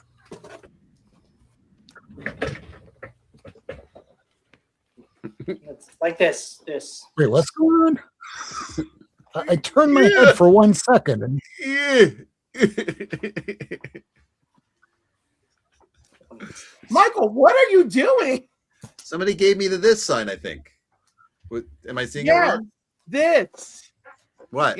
Yeah. What are you doing? That's hang loose. This. And this. That's hook 'em horns. This is These, Spidey. call me on the phone. this is Spidey. I don't know. With It's a bad, Michael, I turned back to That's you, Spider-Man. and it was a bad look. It was a bad look. This is my gay Spider-Man. The whip. The whip. All right, Rob, I'll go first. Can you reach to the screen and slap him on the head? Can you do that? Bop, gay Spider-Man. We ain't doing gay Spider-Man here. Although, funny enough, the Spider-Man that was used in The Edge of the Spider-Verse is the lead character from the TV show Minx. And I never would have thought that the guy that was basically like the porn producer is the voice of overweight Spider-Man. Oh, out of shape Spider-Man, yeah. Who gets Mayday. Yeah, but that guy's not gay. The gay Spider-Man is Web Weaver, and Web Weaver is not a Peter Parker. Not a Peter Parker. Wait, who is he?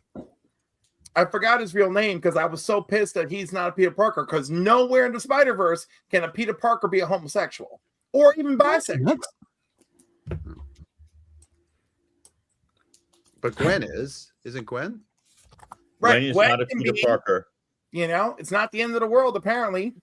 I mean, in the movies, Gwen had those trans colors going on in her bedroom, but Yep. I don't think she was This is actually awkward trans. when It's everyone's represented. talking here, and I'm just kind of. But we're ready, Kevin. Go ahead. Ready, go. Super Cohen, and he has a crush on Spider-Man. Okay. So I did my best of 2025 as a holiday gift giving guide. I hope that's okay. So it's just going to be trades. I got 3. I'm curious to see if any of these jokers here have any of these 3. So we will see. So these are my recommendations of self-contained graphic novels for the year. The first one is this one. It's Bowling with Corpses. It's Bowling with Corpses and Other Strange Tales from Lands Unknown. This is Mike Mignola and Dave Stewart did this. It's a standalone graphic novel that kind of tells additional tales of his strange lands that he developed in the world of Hellboy.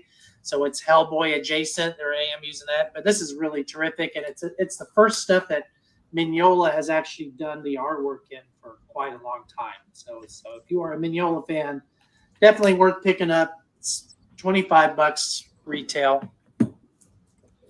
Second, I don't know if any of you are Jason fans. Anyone a Jason fan? Not that, but the Norwegian artist Jason. You familiar with him? Nobody? Bueller? Anyway, every couple of years he does a standalone graphic novel translated into English. Fantagraphics has the rights to do his stories. This one's called Death in Trieste. He does kind of this melancholy, funny animal, anthropomorphic kind of style, but it's a very surreal, very kind of Scandinavian art writing and artistic style that really hits me hard. I really enjoy his stuff, and a lot of it is dialogue free or minimalistic dialogue, but they're very gripping stories. He's done quite a few of these over the last 20 years. And then the last one that I'll recommend, this came out a few months ago. This is the Will Eisner comics biography by Stephen Weiner and Dan Mazur. And it's been sitting on my to-read pile for months, and I finally read it like 10 days ago, and it's really terrific. It just tells the story of Will Eisner's life from him being a little kid to breaking into the biz and the slow process involved in getting your foot in the door and becoming a professional artist until the point where essentially he passed away at the end. There's a couple of jabs at Bob Kane in here. Some of y'all might appreciate that. But it's kind of a cartoony style. I'll just give you an example of what kind of the artistic style is. Two-tone color, although there's spot third colors occasionally in it. But it's an easy read. It's a 200 some odd page graphic biography of Will Eisner's life, but it's very entertaining, and he really lived a fascinating life. Does it talk about his war? Does it talk about his time in war? Just a little bit, just essentially that he went off or enlisted and went off for a while and then came back, but it doesn't talk about his experiences when he was fighting in it. So all 3 of these should be still available at fine bookstores or comic book stores everywhere, assuming they carry kind of indie graphic novels. But all are highly recommended for me and would make pretty good gifts if you have a comic fan in your life and you don't really know what they want or what they have. Those are 3 pretty high level guarantees that I think they'll enjoy. That's it. All right. Who else is ready? I'll go. All right, so I'm going to start off with my favorite read of 2025, and it's the Titans Annual, #1 for 2025. The focus is Donna Troy. Cover, interior, and story by Phil Jimenez, right? This is like, not only is it a love letter to Donna Troy, it is a love letter to the Marv Wolfman, George Perez Teen Titans, including a moment with a cameo of them, like in like the, what do you call it, in like the supermodel world when, Donna's like doing photography, which I think is great. This is like the most beautiful single issue I've read all year. My favorite, like lives in my head. Love it. All right, next up, Capes. It's reprinted with some new dialogue. So for those of you who missed it the first time, From the World of Invincible is Capes. Snatch it up while you can. It's being reprinted now. I'm just saying, with new dialogue, grab it. If you have not been reading New Gods, you are missing out on one of the absolute best stories in DC right now. Ramvi is killing it here. It all kicks off with Darkseid being dead. A new god is born and must take his place. They assume it's Big Barda and Mr. Miracle's child, and all hell starts breaking loose. You know? And I mean that metaphorically slightly, but this one's called Gods and Devils. So there you have it. Are the other gods in it? Like, oh yeah, absolutely. Light Ray, like right from the beginning, we got Light Ray and everybody. And also, if you have not been reading Exquisite Corpses, highly recommend. Highly recommend Exquisite Corpses. I don't think this is a sleeper of 2025, but I don't feel there's enough people talking about it. And Tiny Onion here. Again, and he doesn't do it all. Like he set the stage, he does the first story, but there's a whole team of people working on this, and I love it. Of course, it's an offshoot of Jack Kirby's New Gods. It's wonderful, wonderful. I think Jack will be proud. Anyhow, love this here. If serial killers, Halloween night, an innocent town, it's wild. I love it. And of course, also, single excellent issue of Ultimates. I like Ultimates a lot. I love Ultimates sometimes. I love this issue. This whole thing with like Dr. Doom, this world's Doom, which is Reed Richards, like learning that he's a Reed Richards, learning what that means, learning that the maker, thinking about the maker being Reed Richards, trying to create his own Fantastic Four because with the Phantoms of a Fantastic Four he's never met, guiding him through the story. I freaking love this. Love this. Crazy, amazing book. And then, last but not least, there's only issue 2, but Robert Kirkman and David Finch, Skin Breakers. David Finch had a 6-month lead on doing the art. This is some of the most perfect artwork I have ever seen. Skinbreaker is it. Get it now because everyone is asleep at the wheel on this book. How many years did he take to put it together only for it to be released now? It's essentially finished, but it took how long? Oh, it took 6 years? Is that what it was? Something like that. Okay, anyhow, I don't care. The important thing is this is his best artwork. It's a great story. And again, grab it now while people are asleep at the wheel. Highly recommend. And of course, I don't have any handy, but as always, Rogue Sun, Radiant Black, the Supermassive Verse. People are completely asleep at the wheel on that. Pick them up now while you have the chance. And those are my secret hits of 2025. Can I ask what Skinbreaker's premise is about? Okay, so it's like an alien world, and it's very tribal. And then, of course, like the cliffhanger for the first issue is like our main character who's like, of course, he's cool and we love him. And like the tribal leader and then like the asshole who like wants to like go for tribal leader. So the only way to stop the asshole from going for tribal leader is our main character has to challenge the tribal leader to combat to the death to keep the other guy in check. And then you always know when it comes to the balance of power and right to power, it's never enough. So that's just the issue 1 setup that I'm giving you, and I'm loving it. And it's beautiful, beautiful, beautiful. Cool. What issue is that? The one I held up was issue 2. What title? I'm sorry. Wind Waker. Wind Waker? Skinbreaker. Breaker. I'm sorry, Caroline. We've been shoot somebody with a dart; it'll break their skin. I get it. Skinbreaker. What was that? Windbreaker? Windbreaker. Yes, it's about all my family members. Yes. All right, who wants to go next? I only have 2 things here. Who's? Who are you pointing to? That's off screen. I can point down. There's like nobody directly it just under me. Depends where we are. I mean, Michael, you're there to my right on my screen. All right. So Okay. I don't have Cliff anything. is there. I Rob is learned there. nothing. Now you I move learned me, you nothing this bastard. year. Okay, fine. I'll go. All right. So the series that I really enjoyed this year, I'm not sure how I should bring it up, but I'll do like I'll build it up to the top. And let me do that starting with okay.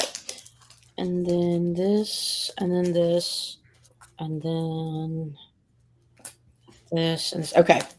So I want to show something, and this is, I'm not sure. I don't think it started this year. It may have started the year before, but these Chip Zdarsky like little publications, they are so funny. He like basically takes the piss out of his buddies, and it's really creative. It's Chip Zdarsky writing about his friends. I mean, like, you can't beat that.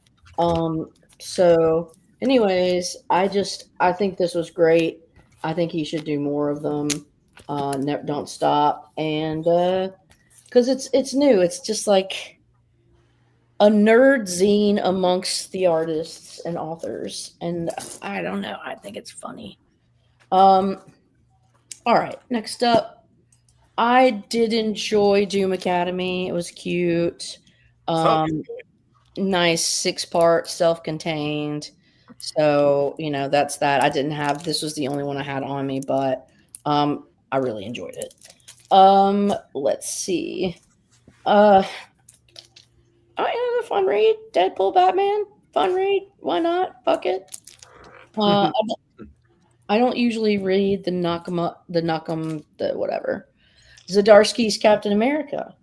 You want to check out? Oh my God! On FOC this week, they have the second print of issue 2, 3, 4, 5. Oh shit! Yeah. So yeah, there's these are things that came out in 2025 that Gail Simone's Uncanny X-Men. I really enjoyed it. I feel like she stays true to like the Claremont spirit. I don't know. Some people like it. Some people don't fucking like it at all. One that I have put on my pull list because the stories are odd and a little disturbing, but the Hyde Street. So I've got it on my pull. And next to last, here is Absolute Wonder Woman.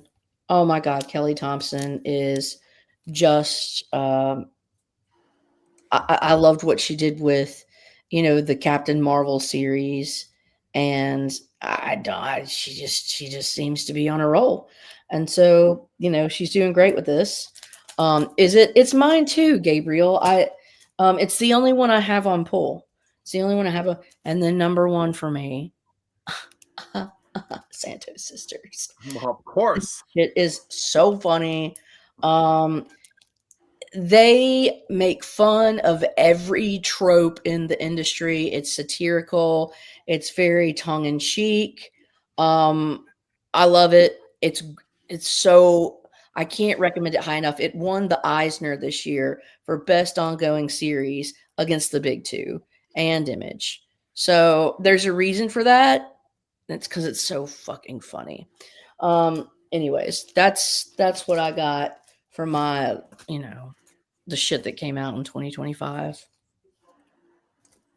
ish. Sorry. Is that what we're supposed to do? I don't even know. Yeah, that's close enough. It was either your favorite stuff you read, favorite stuff you picked up this year. Oh, well, anything. Well, no, we can all do that. I got segmented because I got some favorite pickups too. Show us, Clifford. Show us, baby. I broke it down. Okay, babe. Show us. All right. It's funny how we all interpreted it differently. I know. That's what you get when. That is why this is the super secret best of 2025. The topic was super secret. The topic was super secret to all the panel members. All right. All right, let's kick it off strong. Forever People number 1. This was, first full Dark Side, first Forever People, 7.5. This is a big get this year. Big get. Did Superman keep his face on that one, or did they redraw it? They all were redrawn. I think they're all redrawn. Yeah. It's like it's probably Kurt Swan. Yeah, you never quite know. I was just going to explain if any viewer didn't know, they redrew all Jack Kirby's Superman face because they didn't think it represented Superman enough, and yeah, that was pretty. Were right. So I was in a battle royale for this one, and a 9.9. Damn. 9.9. 9.9. Damn.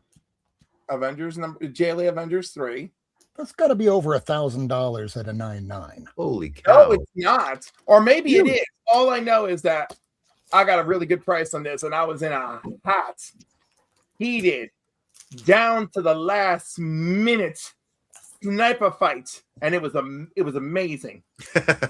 buddy, bring it back up. I need to do this. Warning. Banger alert. 9.9. You don't see those every day. No, you don't, especially not with something you genuinely love, as I do, JLA Avengers. I get a 9.9, just one though. What's your 9.9? Fuck. You want to see? I think whatever just happened at Lady, whatever there is no longer a 9.9. Everything okay? Yeah, it's fucking great. Ooh. Oh, is that a Usagi Yojimbo foil? Ooh. Yeah. Power Rangers? Yeah. Foiled again? Power Rangers Usagi Yojimbo. The only one I got. Warning. Banger alert. That's not a banger. Not a banger. It's a 9.9. Close enough for me. I don't have any 9.9s as far as I'm aware. I paid like $40 for this, so yeah. Whoa.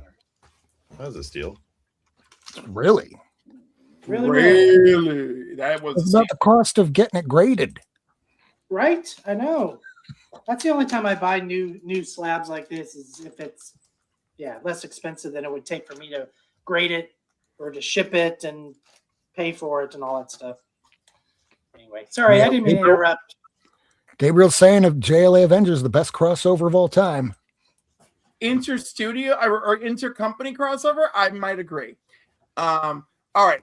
We all know my theme, my journey, my spiritual journey for 2025 was the Legion of Superheroes. So, of course, here's Mon-El's first appearance.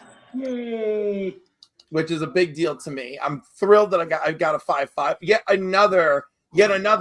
I'm gonna go to town on this freaking on this freaking auction, and I'm not letting these bitches, and I got a good deal on it, and so just not letting people take advantage of me. And then of course, more of the. Oh my goodness, so many things. All right. Hold on. These are all big deals to me. All right. I want to have all of these. But this is the only one I have of Black Panther versus the Klan so far. This one, $70. It was a great deal. Love it. And look at that cover. Gorgeous. Loves it, precious. I Such love a good it. series. That series does not get enough love. It is so good. It is so good. This cover alone ignites and is the conversation piece. Yeah, and Billy Graham. If you're not familiar with Billy Graham's artwork, not the preacher, the artist, it is incredible. Superboy artist is Kurt Swan. Oh. All right, then Probably an auto bender written. So my Legion love affair continues. We got 267 where Supergirl meets them for the first time. And we got it's their third appearance, first Chameleon Boy, first Invisible Kid, first Colossal Boy. And then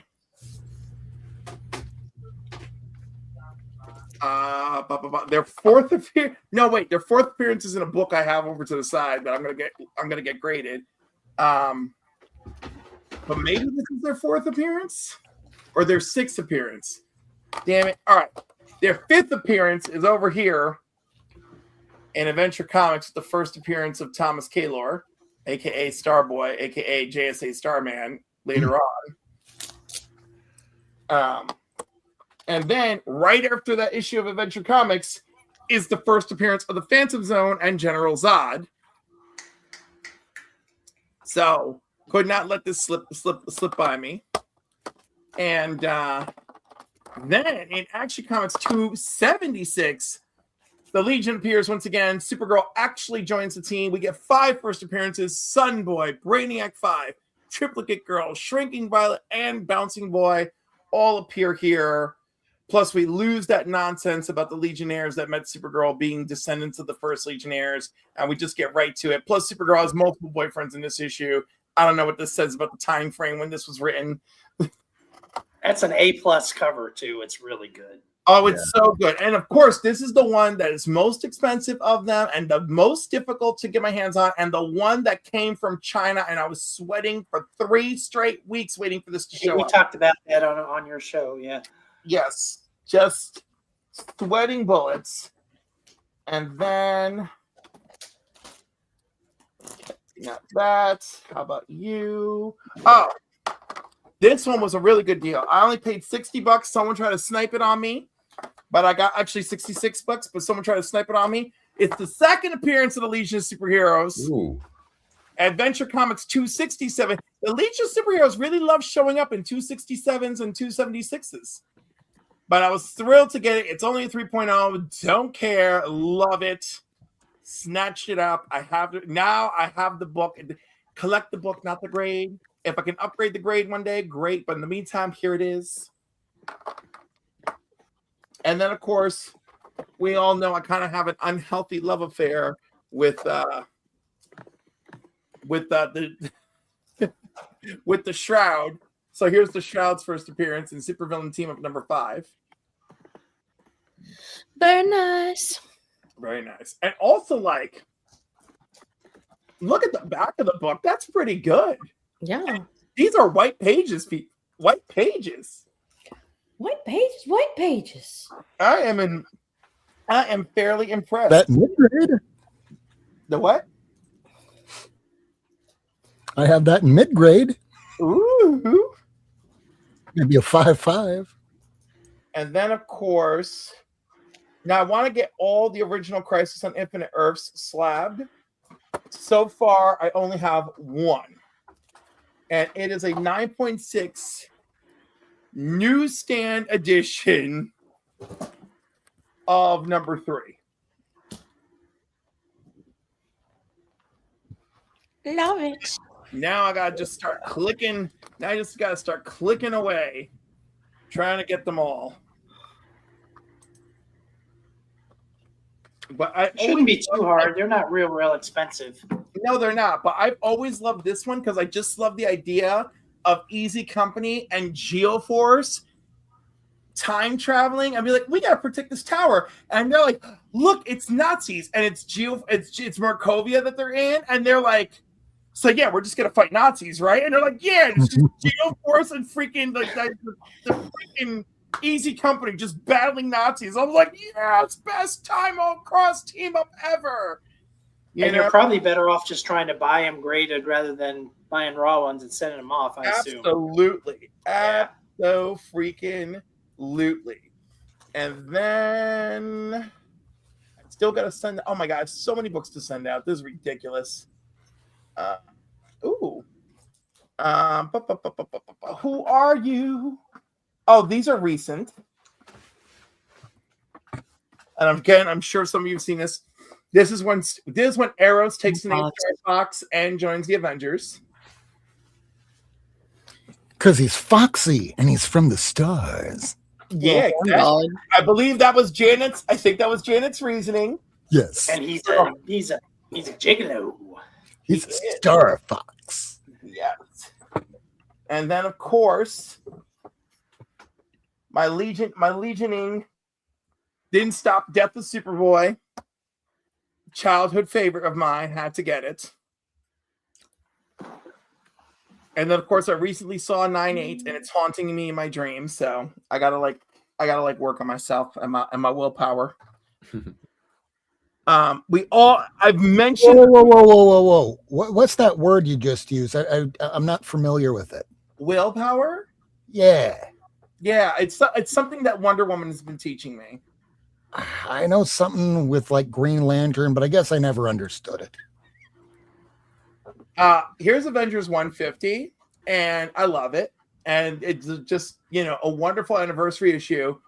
But also the first part of Doctor Doom's Private War. And I never stop talking about it. And it crosses over into Supervillain Team Up, where we get the first one-on-one battle with Doom and Iron Man. hold up, girl. You need to remember that. I got 149 right here. Look at that. Look at that. I got this is some good shit. These are when the good stories are hidden. Yes. Oh. Hera, give me strength. Okay. I went crazy this year with stuff that I love. All right. So also, pickups I love this year. I got both of these signed from the Hero Initiative by Paul Levitz, right?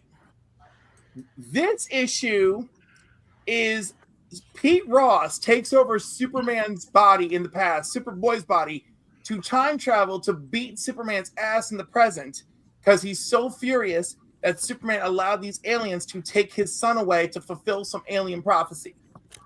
But in this issue, which I didn't know about for years, he teams up with the Phantom Stranger. They do some shit in hell. Superman gets to have a wish granted for his actions fighting alongside the Phantom Stranger, and he wishes to get Pete's son back for Pete.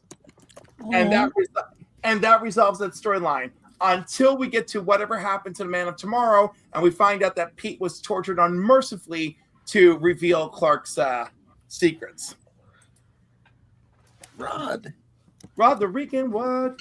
This is a book my dad got me in Canada when he took a trip alone when I was a kid, and he just randomly picked it up in the flea market. Aww. And I told Matt about it. So this copy is a copy Matt sent me this year. I love that story. The way Superman and Superboy are trapped in the same time frame and they can't go through time. So an irresistible force has to meet an immovable object. Oh, he froze just as he's explaining it. Oh, did I freeze? I'm sorry. But yeah, no, they have to cause that collision to allow themselves to spiral back, right? Yeah. All right. This was another big find of the year. Namor #1 in a 6.5. This was on my to get list last year, but this year it came through. Find this year, $60 fine at a local show. Love it. Black Lightning #1.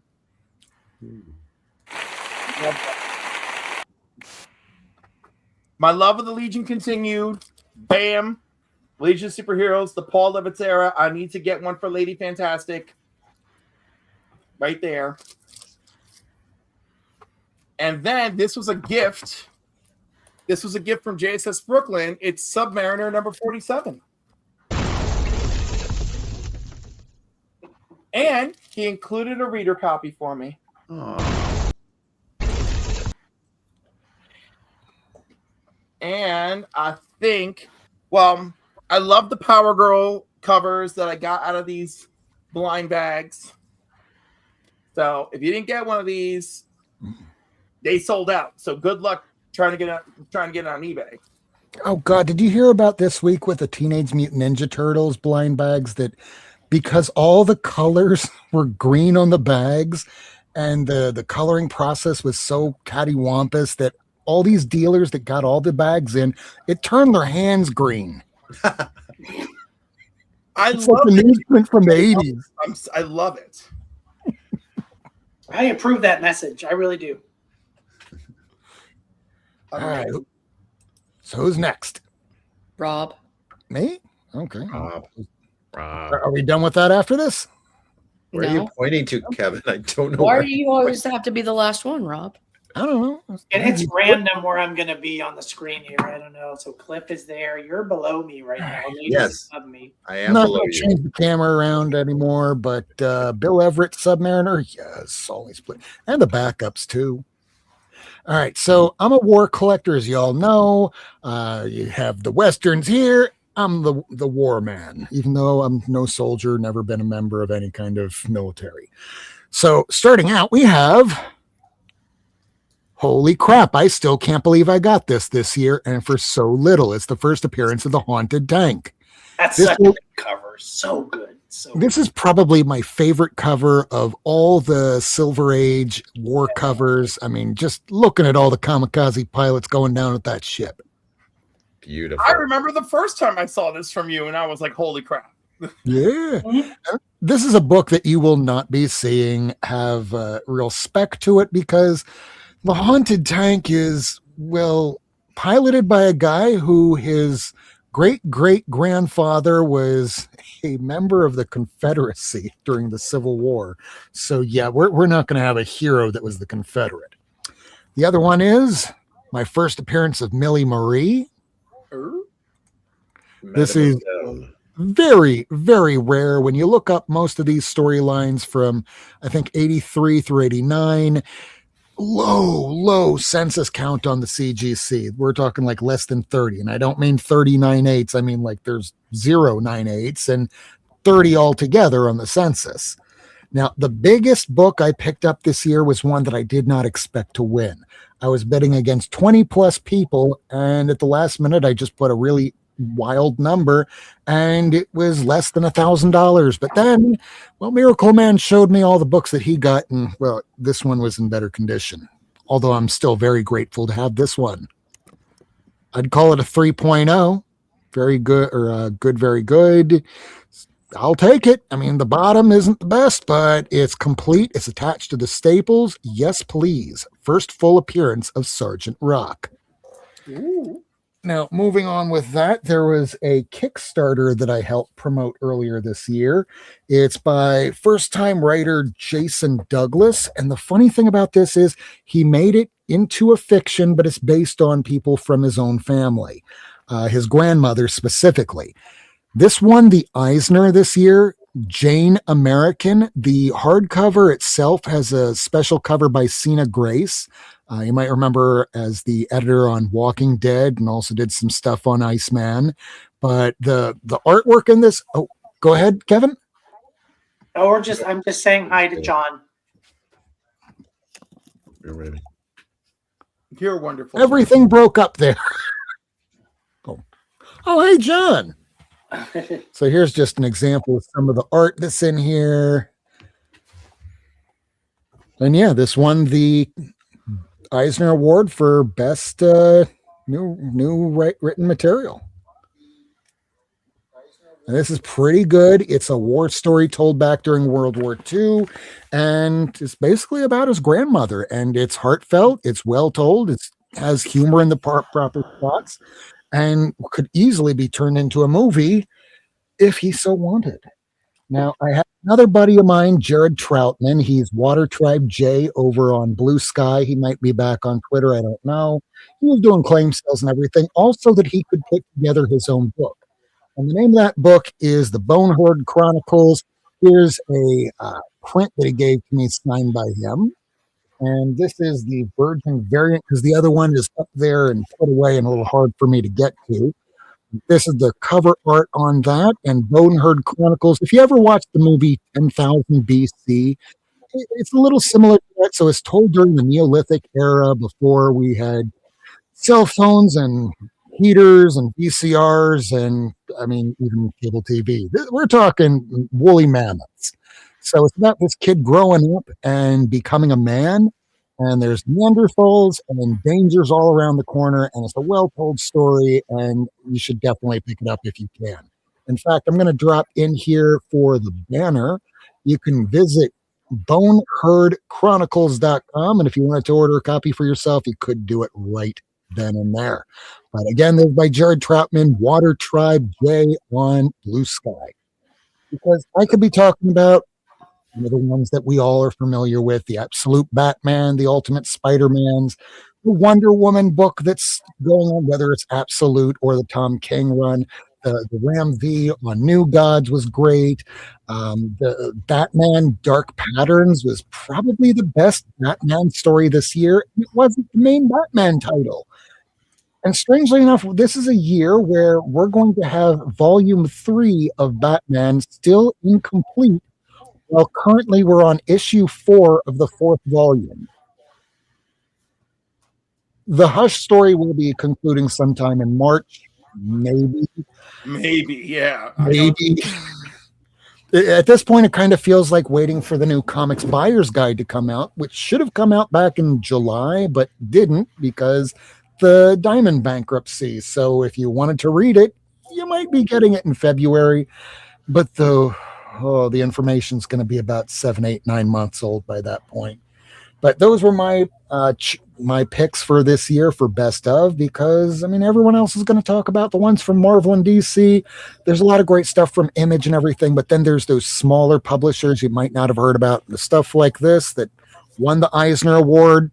I mean, when you get to read this before anybody has ever heard about it, this is what makes comics special. Being able to find these things that not everyone's talking about, and then once they are, it's like, hey, I was in on the ground floor.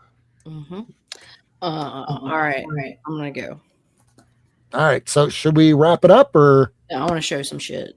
Oh, I thought you wanted to go. Gotcha. No. I just wanted you to go before me. This is one of my favorite gets, and it was a gift from Rob Wurst. I absolutely love this cover. I just cannot get over it. I love Catwoman. I love the cats. I'm a crazy cat lady. Whatever, dude. I'm just so thankful. And thank you, Rob. And 3 things I'm really proud of, like as an X-Men fan, like it occurred in this order, but in January of this year, I acquired this book for a crazy good deal. You don't want to know, you'll barf. Then I was able to meet Chris Claremont and get him to sign this, and I used Cliff's secret weapon idea and really got a pleasant interaction. And oh god, this, Jim Steranko signed X-Men First Polaris. I loved it. This guy is, whatever you think about him, but it's still like a classic book. And then another really cool thing is I got to meet Middleton at Heroes Con, and he was such a cool dude, and I got to talk with him for quite a bit, and was able to have an awesome. I walked away having much more respect and appreciation for him. I picked up this like just a couple days ago. This wild blue, this is these Blue Ribbon Digest. This was put out in 1982. Literally the only one that I possess. This one is? That one. I was getting that around the time before we discovered all those new facts about Neil Gaiman. So I was trying to find all those early appearances that were characters from his Sandman stories. And that was one of those really hard to find things, especially in decent condition. Because it's a final issue, too. Yeah. Yeah. So, I paid $40 for mine. Mine was up there. And then I did some Mora stuff. So I got this and this Mora in, but I really liked it. Is that second print? No. The second print has 3, and it's of the Trinity. Yeah, I need to get that. DCK I don't know how to use it. This is Superman Unlimited #1, but it's the Dan Mora. I got the Nightwing 99 Dan Mora, beautiful. I got the Batgirls 13 Dan Mora, love it. Got the Batgirls. Oh, you got it. Yeah, I got these ones, those ones. Did you get the Nightwing 99 too? Girl, Damn. Way to go. thank you. And 15, and also, I picked up this Dan Mora. It is a variant, a B cover from Captain Marvel number 18, and I really liked it. So I grabbed that. He did a lot of covers for Marvel before he started working on DC, and I'm just discovering them now. Thanks, John. I also picked this up this year. Yeah, Phil Jimenez run. Yeah. Do I need to do it? You should. No. Do it. And then I got to meet him. Yeah. Warning. Banger alert. Yeah, so okay, I got this I got this in, okay, just recently, but I brought this one to Heroes Con and he signed it. So that was really awesome. And it's the Nazi punching one.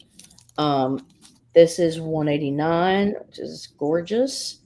You got that used book this year too, and yours isn't. You're a brat. Good, congrats. 193, I think. And then this is issue 194. But these are the only Hughes Wonder Womans that I currently possess. And I also recently got this in. I took part in an auction where Izzyverse had some local community artists come on and showcase some of their work. And we had an opportunity to bid on some of that and get their pieces or whatever. And so I got something from Showtell Arts. Yeah. A Ghost Rider #1. And I thought it was a very beautiful piece. And just wanted to show support. I don't usually get Ghost Rider, but I was really drawn to this. So this is badass, and it always makes me feel good to help, local.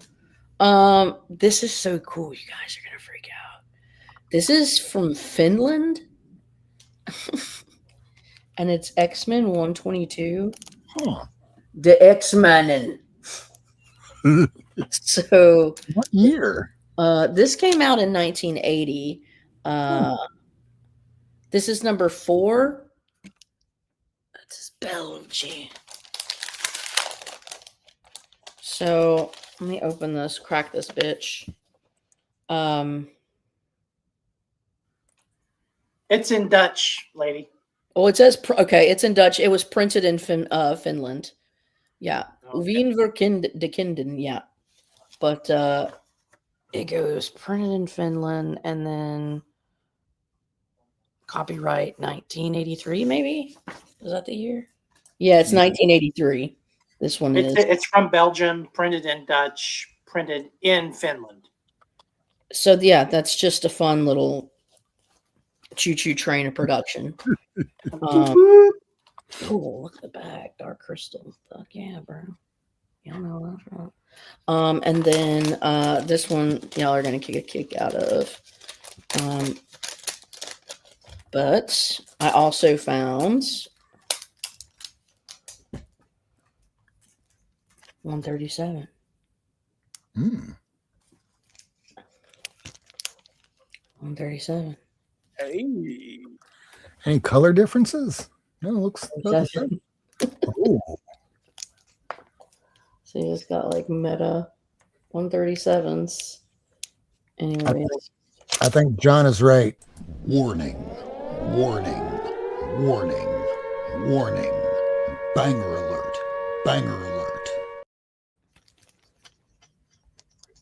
Gotten a lot of them tonight. and this one says, what is it? It's in Marvel Comics. So yeah, I thought that's kind of. And then I got the. That just means A in a Marvel comic. Okay. They could have put that in the space area. Instead, they put it over the actual art. So, anyways, I was pretty excited. Anyways, that's it. Great books. Yeah, just as John says, Caroline ain't messing around. No, Thanks, she's John.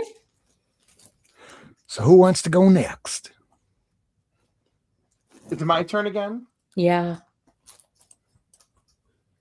So I never got a hold of those Dollar Tree variants, but I did find comics at Sheets when I was coming back from Ohio, including this Michael Turner variants from Superman Batman. And then this John Byrne Superman #1.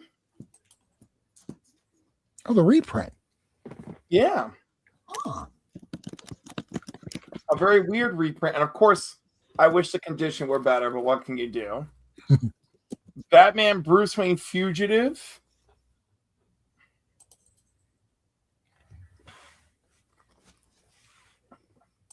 Batman and Son.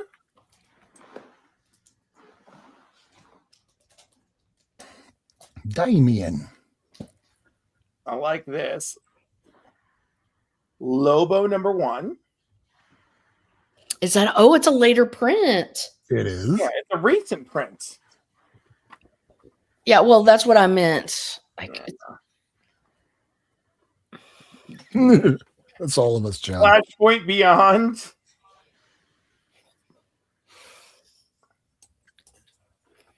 John, I wish the condition were better, but what can you do? That's how he treats himself. Jesus Christ. World's Finest Heir to the Kingdom. Ooh. And of course, that was like 2 stories in. Yeah. Yeah, this is the origin of Magog, you know? It's like Sun Boy, and Sun Boy is Magog. Boy Thunder, but yeah. Let's not disparage Sun Boy from the Legion, my boo. Sorry, I just 11 o'clock. Batman Death in the Family. And only because I enjoy the cover, Superman for Tomorrow. But this is one of the worst Superman stories ever. ever? Like, it's so bad, you know? They were just trying to updo Hush, and they just couldn't hit the mark. No, they couldn't. Like, it was just so bad. Like, and no, like, you know, I remember it was like, who's Superman's arch enemy? And I was like, Brian Azzarello. And but in the meantime, Brian Azzarello wrote a fantastic Lex Luthor miniseries. So he was just not equipped for this. He was just not the man.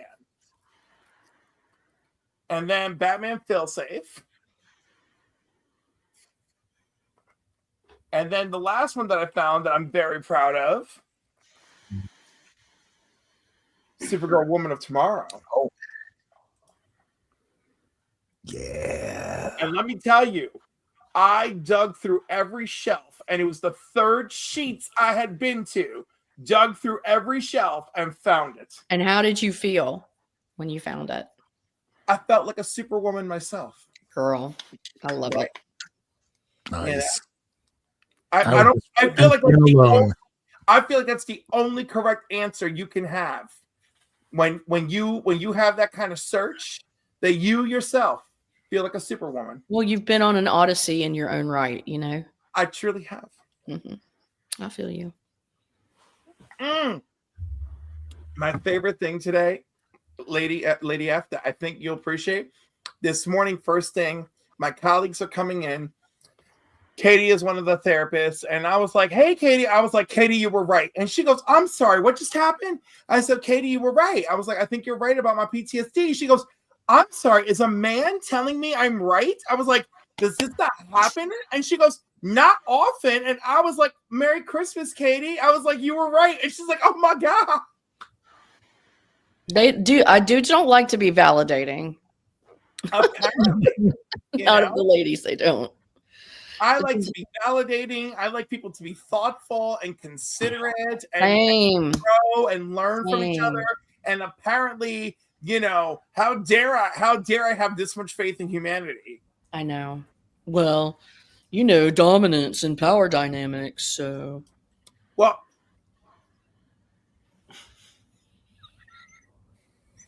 I love that, Rob. I love it. Although, actually, but I like this facial hair on you better. Just for the record. Although there is always, well, I'll put it this way. I would rather when somebody walks away after talking with me that they feel like this instead.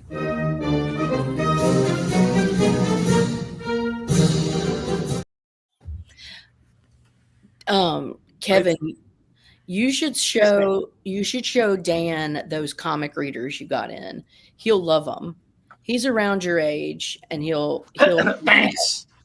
Oh, Dan de la Torre. Yeah, Dan, you gotta check out these comic readers that Kevin got in. They're so sick. Just the 2 that I got this week. Yeah, but you've been getting them in, and these are the tinier ones. Yeah, these are the small ones. So they started out as like just like mimeographed pieces of paper stapled together, and that lasted for like 80 issues. This comic reader started like 1965. It's unbelievable. And then they went to these black and white kind of folded in half, 8.5 by 5.5, and then it went to color, and then it went full size, almost golden age size, and then I think 219 was the last issue. So I've been kind of obsessed with trying to work on this run. I use the clear boards on these, of course, just because they all have pinups on the back. Ooh, look at that! Oh my God, I love those pinups. Mine's got Spider Girl on the back. I don't know if you can. I'll turn my computer around here, but my spinner rack is just all comic readers right now. Hell yes. Check out that, Dan. Do you not covet his spinner rack and his comic readers? Ah!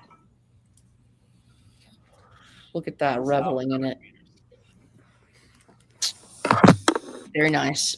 Very nice indeed. That's one of those moments where I say that is comics done right. I mean, it is. I'm weird, man. I'm weird. Hey, we all are. Did I not just show you 3 fucking different versions of X-Men 137? We're weird. Okay. Are you weird, Michael? Well, you are Canadian.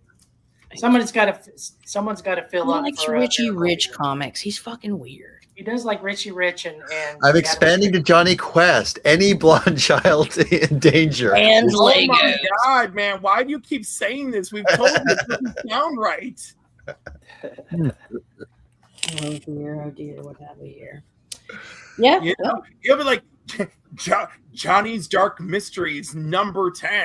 You know, the Grim Spectre of Death has Johnny in bondage on this cover. It's normally worth $1,600, but the police raided this from a pedophile's house, and I got it at a police auction for $250. You know, and then you're like, "Oh my God, Michael! Oh my God!" How about you just drop the story and go, I got this for $250. Like Yeah, if Fred from Scooby-Doo were just 10 years younger, I could collect Michael, Scooby-Doo. surely you're a Venture Brothers fan. Surely you are a Venture Brothers fan. I'm a who what now? Adventure Brothers. Adventure. Venture Oh my Brothers. God. Yeah, I love hope that Swim. series so much. Oh my I God, got- that I was did so get brilliant. A new Brave and the Bold. It was the 106. It's a Green Arrow one. Yay. Ooh.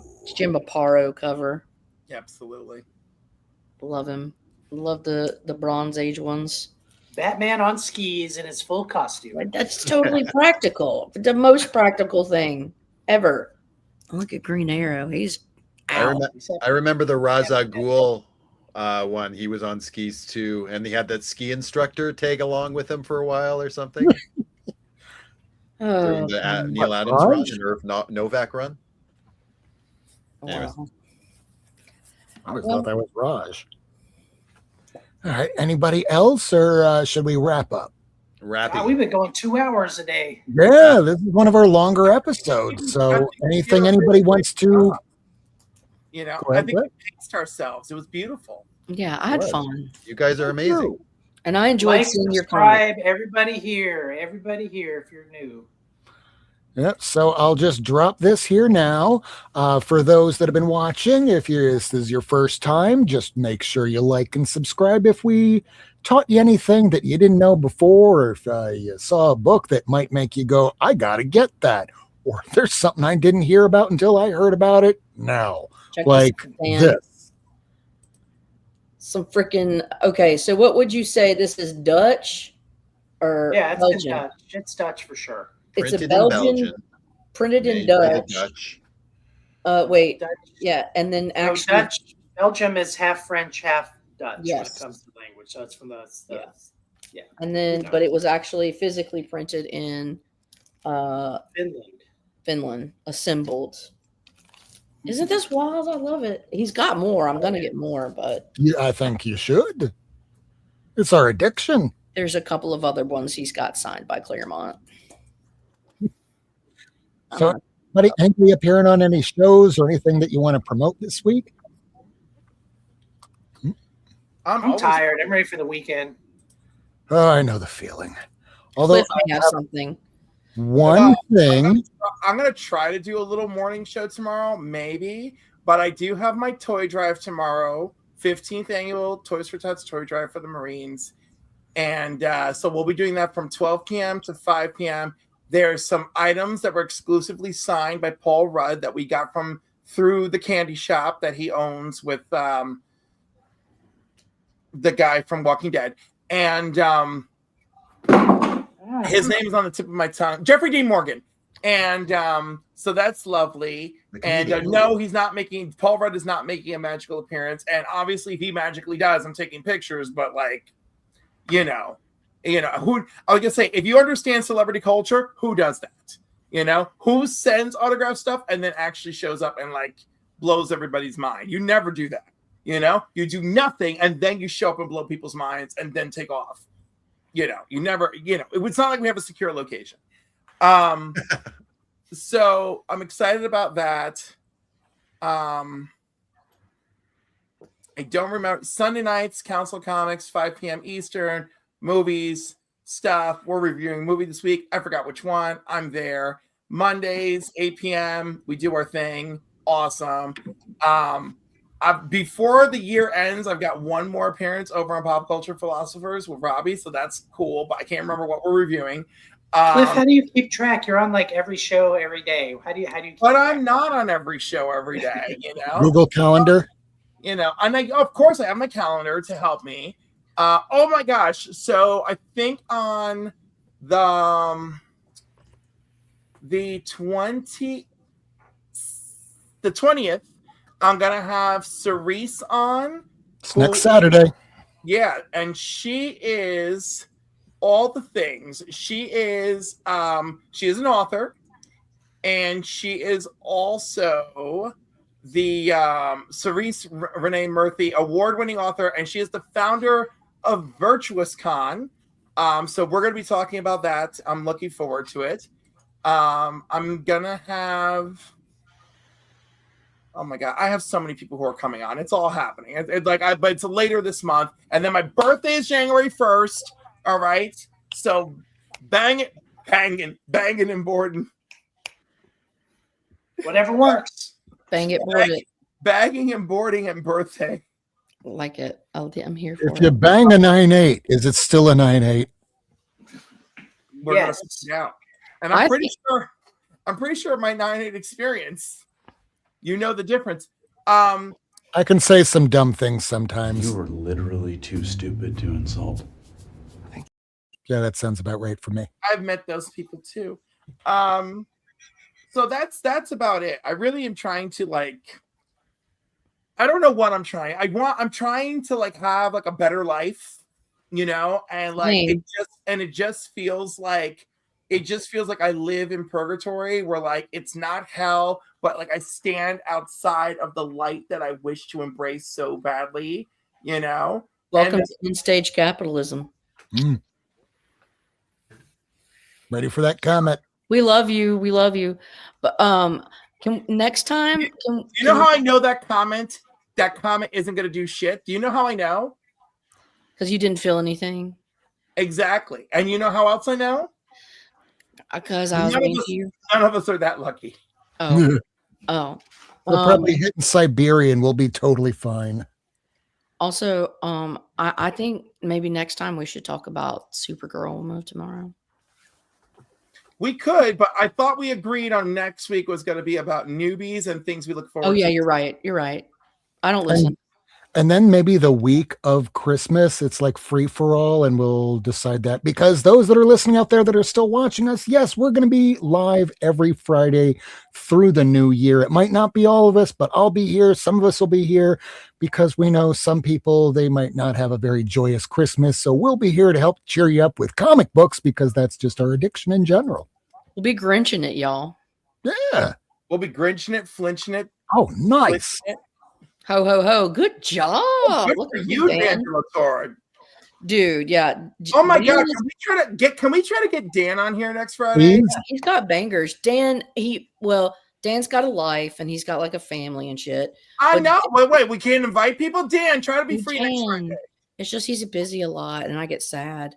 But Oh Dan, my gosh. Yeah, I get sad too. He made time for my show, damn it. He can oh, make did he? Yes, Okay. he did. For those, Okay. for those who regularly watch Cliff on Comics, there's a wonderful episode with me and Dan that you can feel free to check out. I love Dan. Time. He has You know. great taste. And if you ever saw my special edition of Slavy Seconds, Kevin was a wonderful guest on that too. I saw that one. And if you time travel, you can see Lady Fantastic on Comics and Coffee with Cliff. It's great. Yeah, even he's questioning. He has a life. Hey, let's plan a Heroes Con shindig, all right, for those of you who are going this year. Should we? I'm getting Yes. naked and running in the streets. I'm getting arrested. Nice. I'll be there. They might tackle your ass down there. I have here the OA Expo in February. The OAX. Yeah, that's OAX. And by the way, Rob, I do in my heart agree with you. Why do I want to spend money to meet people when I can spend money on comics? But experience. HeroesCon was like super cool, and just having this bitch like seduced you into using a bathroom that she had no right letting you use. Like just that alone, the stories that you'll have to tell.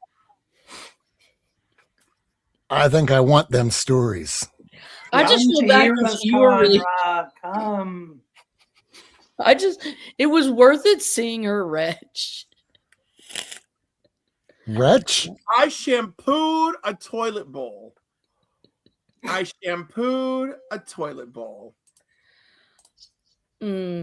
go to bed by 10 o'clock. Yeah, Yeah, we are well we past do 10 that. o'clock. So anything else anyone wants to promote? No, we're good. Okay. I'm just going to show this real quick and let everybody know that the other week, a few weeks ago, I did a interview with Dave Hedgecock. He used to be the main showrunner of this thing for, where the hell did that thing go? I made it up and gave you first huntress. Wait, what? You did. And I gave You know all the Hedgecock's my lead. boy, right? We've talked about this. I just gave you the lead. There it You is. said you entrapped me, and I still gave you all those Legion books. I was like, get addicted, get in there. I know, and I have them in Mylar now. There it is.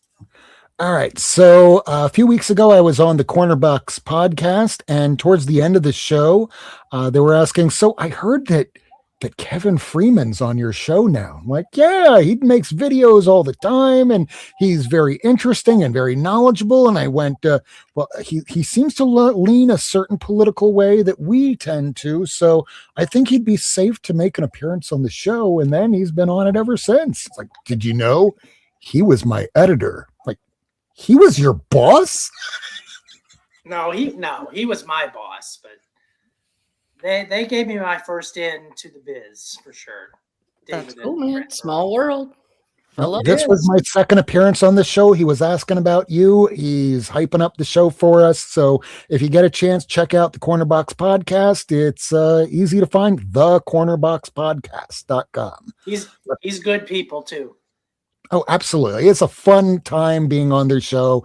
And he's asking questions about like slabs. I'm over here going, let me look here. Slabs. I think I might come up just maybe a teeny tiny bit short. Otherwise, I want to thank everybody for watching. I want to thank Kevin, Ian, Lady Fantastic, Cliff, Michael, Miracle Man, if you're out there watching, even if it's on the rewind, thank you so much for those Sergeant Rocks that came in, and I'm going to be getting those sorted out later this weekend. Otherwise, don't forget to smash that like, subscribe, hit the notification bell, because every day I do these little shorts, and it's comics in my collection, tips. Tomorrow morning, 10 a.m., I'm releasing a comic book tip about, of all things, Dental. You said doo-doo. Dental tools, because we try and pick apart at pages and then we're ripping it. No, just use a Getting dental. gunk off. Yeah, they're like $20 on Amazon. It's a 50-second short. It's worth watching, because at the end of the year, I'll make it all into big compilation just to help people out. And next week, our episode is going to be about helping out new collectors. So otherwise, yeah, we make those shorts daily. Thank you all so much for watching. We will be back next week. And when is that date and time? 22nd, 20th. It's the 19th, because the 20th is going to be Cliff's show. So make sure that you put that all in your calendars. We love y'all so much. And as Lady says right here, until next time, love y'all. Night, night. Bye. Bye. Don't die. Don't die. Thanks for tuning in. If you want to see this episode again, along with a catalog of back episodes and issues, surf on over to NotNearMint on YouTube, Twitter, and Instagram. Subscribe and hit that bell for notifications.